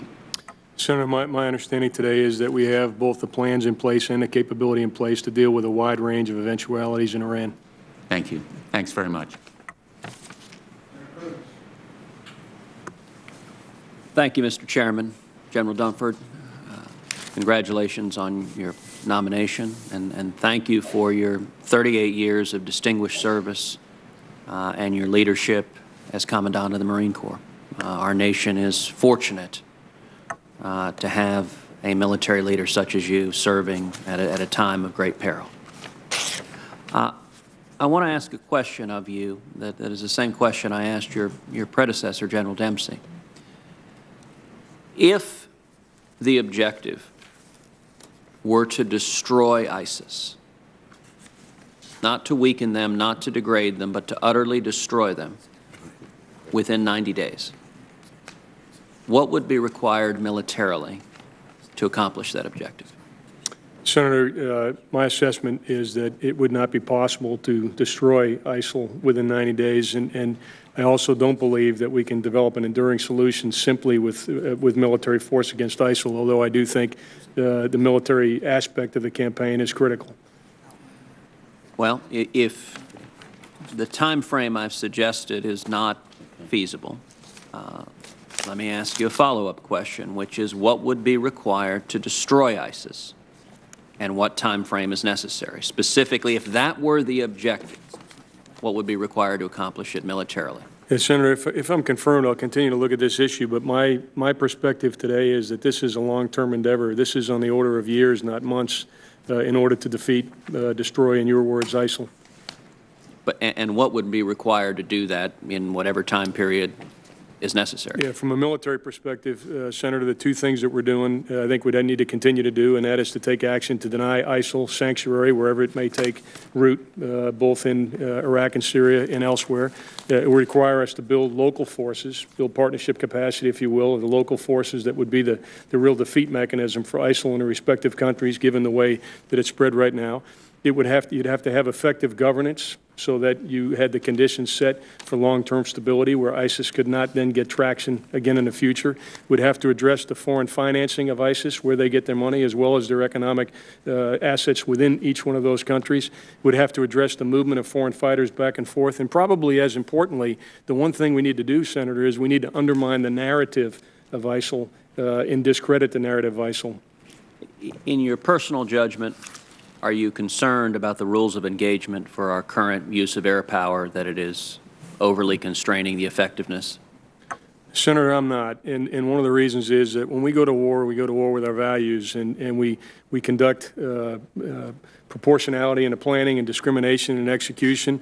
And the thing that we're doing now is ensuring that we don't have civilian casualties. And I think that, frankly, supports our narrative and gives us the credibility we need to be successful long-term in this campaign. In recent days, the administration has informed Congress that we are arming the Kurds. This is something I have called for a long time.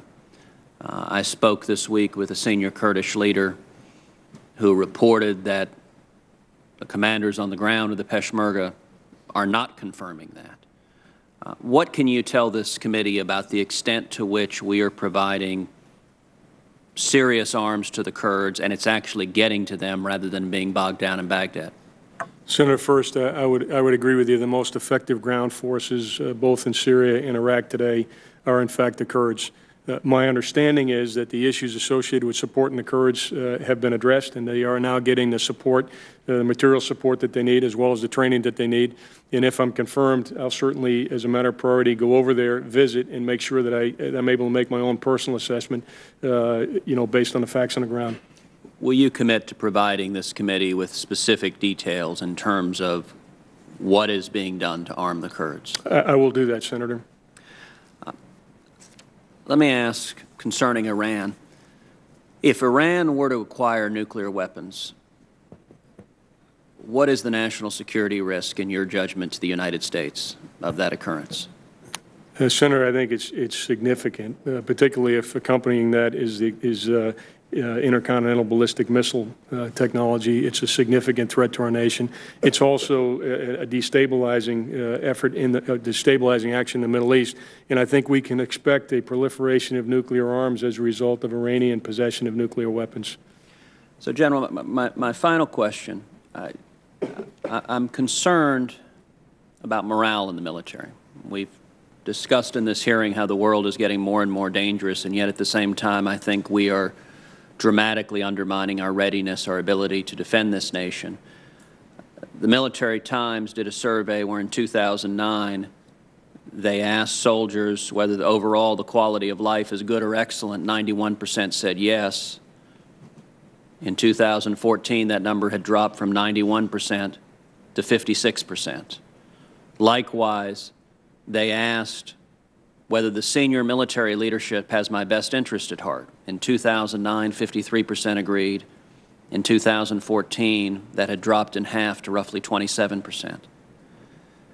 Do you share the concerns about declining morale in the military? And if so, what do you see as the causes of it and the proper approach to fix it?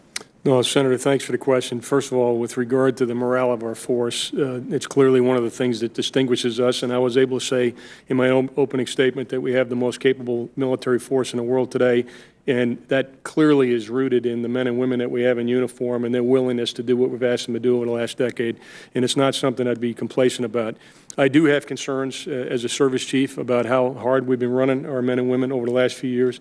As an example, Senator, we had a plan where we wanted to have a 1 to 3 deployment to dwell ratio. That means our forces would be deployed about 7 months, home for 21 months. That allowed us to get adequate training, allowed us to take care of the families, allowed the Marines to kind of be at what I describe as a sustained rate of fire.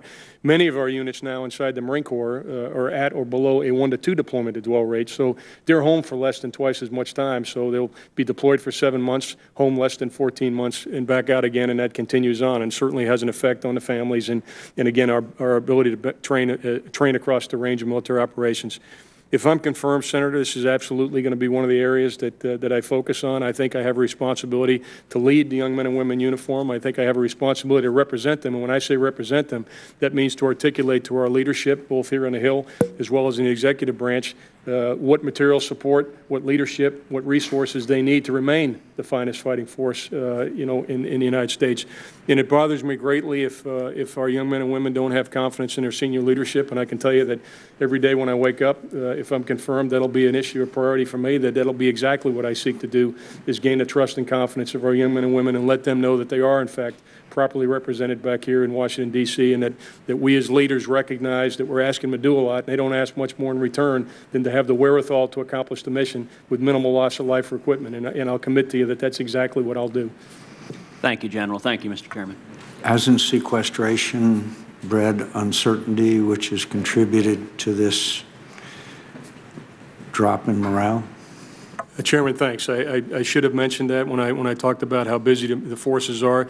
There is a tremendous amount of angst across the force, and a large part of that is driven by the uncertainty about how big the force will be, what will happen to their particular careers, and will we have the equipment necessary to accomplish the mission. So I do think, Chairman, that sequestration is a factor. Senator Sullivan had one follow-up question, and then return to Senator Shaheen. Thank you, Mr. Chairman. And General, I just want to get back to the issue of the military's role in relationship with Congress. Do you think it's an important role that we have to make sure that our services don't replicate missions and core competencies, particularly in an austere budget environment like we have right now? I do, Senator. So let me just provide a quick example. I believe one of the core competencies that the Army has is large-scale airborne units that can deploy on a moment's notice anywhere in the world. Do you think that's one of their core competencies? I do, Senator. A few months ago, a military general testified in front of one of the subcommittees here about putting troops and helicopters on naval shipping for, quote, expeditionary maneuver throughout the Pacific. What services core competency would you associate that mission with? I would associate that with the United States Marine Corps, Senator. So if I told you that was an Army general describing the Army's new Pacific Pathways strategy, would that surprise you? It would not, Senator. I've seen that description in the open source. You think that costly new Army mission is a redundant mission to the United States Marine Corps mission? And Senator, is that a good use of America's taxpayer and military spending? Yes, Senator. Given the shortfall of amphibious lift, I'm speaking now as a service chief. I think the priority ought to go to the United States Marine Corps. And would it be an appropriate role of this Congress to try to limit such redundancies by making sure military funding goes to core competencies like much-needed Army airborne brigades in the Asia-Pacific and the Arctic, as opposed to redundant activities like troops and Army helicopters on naval shipping? Senator, I do agree that the Congress has a critical role in ensuring that we have a proper division of labor within the Department of Defense and that the joint capabilities and capacities that we have are right-sized. Thank you. Thank you, Mr. Chairman. Thank you for that single follow-up question. Senator Shaheen. Thank you, Mr. Chairman, and I apologize for getting back so late. I was at an appropriations markup. But General Dunford, thank you very much to you and your family for your service in the past and for your willingness to continue to serve. And I have to say, after watching you before the crowd of New Hampshire business folks and hearing from them how impressed they were, I look forward to the impression that you're going to make as the new chairman of the Joint Chiefs. So I wanted to follow up on Senator Wicker's questions about Europe and the concerns in Europe, because I recently returned from a visit to Poland and to Latvia, where I saw the NATO exercises in Latvia at a DASI base, and heard extreme concern about the potential for Putin to engage, as you pointed out, in asymmetric instigation in the Baltics and in other Eastern European countries. And am concerned about the failure to date of Europe to commit to the 2% of their GDP for defense spending, and wonder if you have thoughts about what more we might be able to do to encourage them to ante up. Senator, I do think it's important that our NATO partners bear their share of the burden. That's an issue that I know Secretary Carter and his predecessors all addressed. They came out of the Wales Conference with a commitment for all those nations to meet that 2%. From my perspective, given the shortfall of capabilities and capacities in Europe in areas like intelligence, surveillance, reconnaissance, defensive cyber capabilities, strategic lift, and so forth, I think it's going to be absolutely critical for our partners to develop those capabilities and capacities. I'd also add that I've seen firsthand in my previous assignment in Afghanistan, when our NATO partners are properly resourced, they do have capabilities and capacities that can be integrated to great effect. And so I do think the alliance, were to be properly resourced, can be a very effective force for stability on the in Europe as well as for out-of-Europe operations.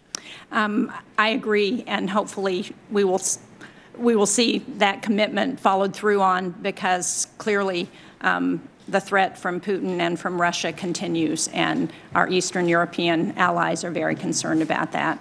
I want to ask you about, you talked about the deployment pressures on our military. I wonder if you could give me your perspective on the appropriate active to reserve ratio and the importance of the National Guard and Reserve in continuing the military mission that we have in this country. Senator, I can. And of course, one of the things we have to do when we talk about using the reserve and the Guard is balance the concerns of employers, concerns of families, with the willingness and the desire, frankly, for the Guard and Reserve to continue to serve in what's more of a operational and strategic sense. And what I mean by that is there was in the past a sense that the Guard and Reserve would be something in the case of a major war, we would mobilize the Guard and Reserve. I think we found today, particularly with the size of our U.S. military force and our commitments, that the Guard and Reserve is much more operational in that they're useful and necessary on a day-to-day basis. My sense is, as a service chief, and I'll certainly look at the implications across the other services if I'm confirmed, is about once every 4 years is a reasonable time for a major deployment. Although in many cases, depending on what their employment is and so forth, individuals can be available on a much more routine basis. But for whole units, probably about 1 to 4 years, 1 year deployment, mobilization, and then 4 years back focused on their families and employers seems to be sustainable. But again, if I'm confirmed, I'll certainly consult with the appropriate leadership in the Guard and Reserve to make sure that I have a full appreciation for their challenges, as well as the other service chiefs. Well, thank you. We've seen in New Hampshire the significant contribution of the Guard and the integration, particularly with the air refueling of active duty and Guard and providing that mission. So I think it's very important. Let me ask you if you would commit to two things. One is in 2013, the department announced the elimination of the direct combat exclusion policy and announced plans to fully integrate more women into all occupational fields. I hope that you will continue that effort and see it through. As we know, women are making up a greater percentage of our military these days, and making sure that they have the ability to compete in all areas, I think, is significant. The other question, I noticed this week that the Navy announced that they have tripled the maternity leave policy for women serving in the Navy, and I would urge you to consider that across all branches of the military. Again, as women are making up more of our troops, I think it's important to address the issues that, the family issues that they have, and certainly maternity leave is a big part of that. So I hope you will do that. Thank you, Senator. I'll look at both of those issues. Thank you. Senator Graham. Thank you. Mr. General, I think you're an outstanding choice. The President could not have chosen a better person to be Chairman of the Joint Chiefs of Staff. So congratulations to you and your family for a lot of great service. The best is yet to come. When it comes to stopping ISIL, that's the stated goal, is to degrade and destroy. What if we fail in that goal? What can America expect? Senator, if we were to fail in stopping ISIL, I think you'll see an expansion of ISIL not only across the Middle East but outside the Middle East, and we've obviously seen now elements of ISIL in the Maghreb all the way over to Afghanistan. So they're an expanding power as we speak? They're Senator, I think they're expanded in terms of geographic location. I've not yet concluded that they're expanded in terms of capability. Gotcha. But I remember when we were talking in the office, you said if we don't stop these guys, we can expect a tsunami of ISIL and their sympathizers. Is that fair? Senator, I think it is fair. That's exactly what I said, and I stand by that comment. Yeah. So at the end of the day, I don't want this tsunami to come, so we're going to have to stop these guys. Is it fair to say that Iraq and Syria need to be looked at, need to be viewed as one battle space when it comes to ISIL? It'd be hard to stop them in Iraq if you don't address their presence in Syria. Absolutely, Senator. The enemy doesn't respect the boundaries that we see on the map. Can you envision a scenario where you have a regional army made up of Arabs and maybe Turkey that would go into Syria and fight ISIL alone, leaving Assad off the table? Would they join up for such a fight? Senator, it's hard for me watching the politics from the outside right now to see that degree of integration given the divergent interests that those countries have. But I can certainly see where that would be an effective way to deal with this, is to have a regional army that would be willing to deal with ISIL. Right, but my question is, if you did not put Assad's removal on the table, it would be hard to get them to join up just to fight ISIL because they're worried about Syria becoming a puppet of Iran? That's right, Senator. Most of the countries that you spoke about all have a shared goal of removing Assad from power. Would you agree with me that Assad's presence is sort of a magnet for Sunni extremists? I think if not the proximate cause of the ISIL movement, certainly one of the primary drivers of the ISIL movement was the abuses of the Assad regime. If we go down to 1,000 Kabul-centric U.S. forces in 2017 in Afghanistan, do we substantially lose our counterterrorism mission? My assessment is we'd have a significant degradation of our counterterrorism mission in Afghanistan were we to do that. Would we lose our eyes and ears along the Afghan-Pakistan border that we enjoy today? We would, Senator. Okay. Would, in your view, that would create a lot of risk to the gains we've achieved over the last decade if we did not have those eyes and ears in counterterrorism forces? Senator, there's no question it would create risk. Okay, when it comes to 60 Free Syrian Army troops being trained under the current regime, would you agree with me this is going to be very hard to recruit people to go into Syria if you don't promise them protection from Assad, because if they get any capability at all in fighting ISIL, Assad would assume that capability would be turned on him one day, and he's not going to sit on the sidelines and watch a force mature and develop without hitting them. Does that make sense to you?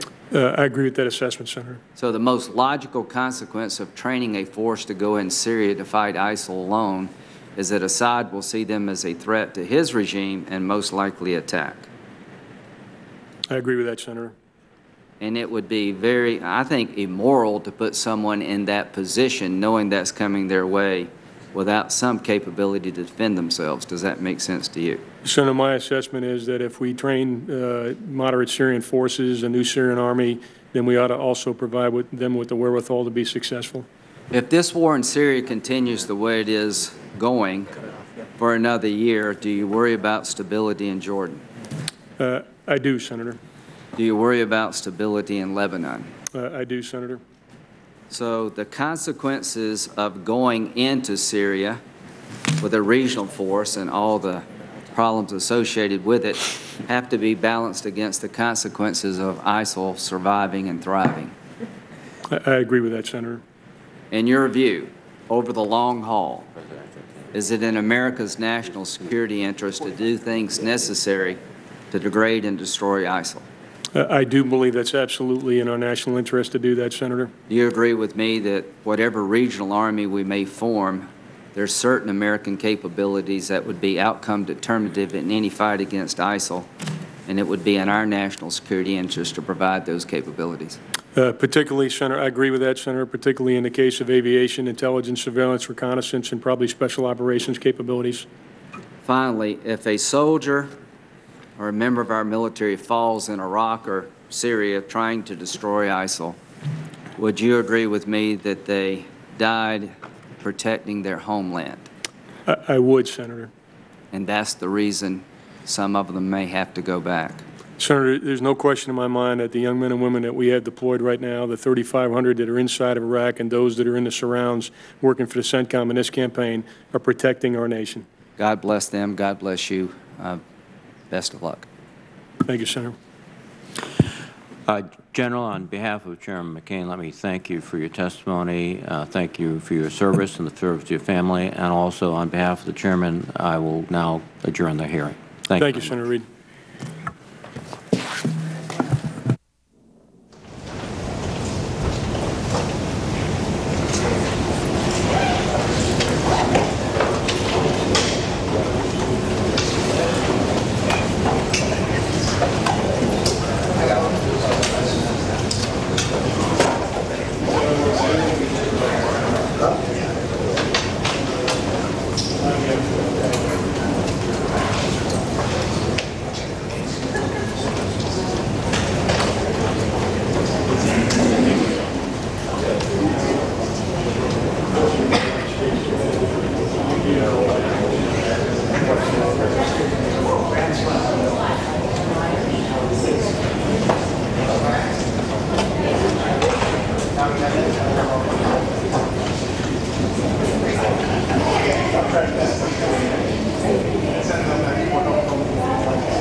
Thank you.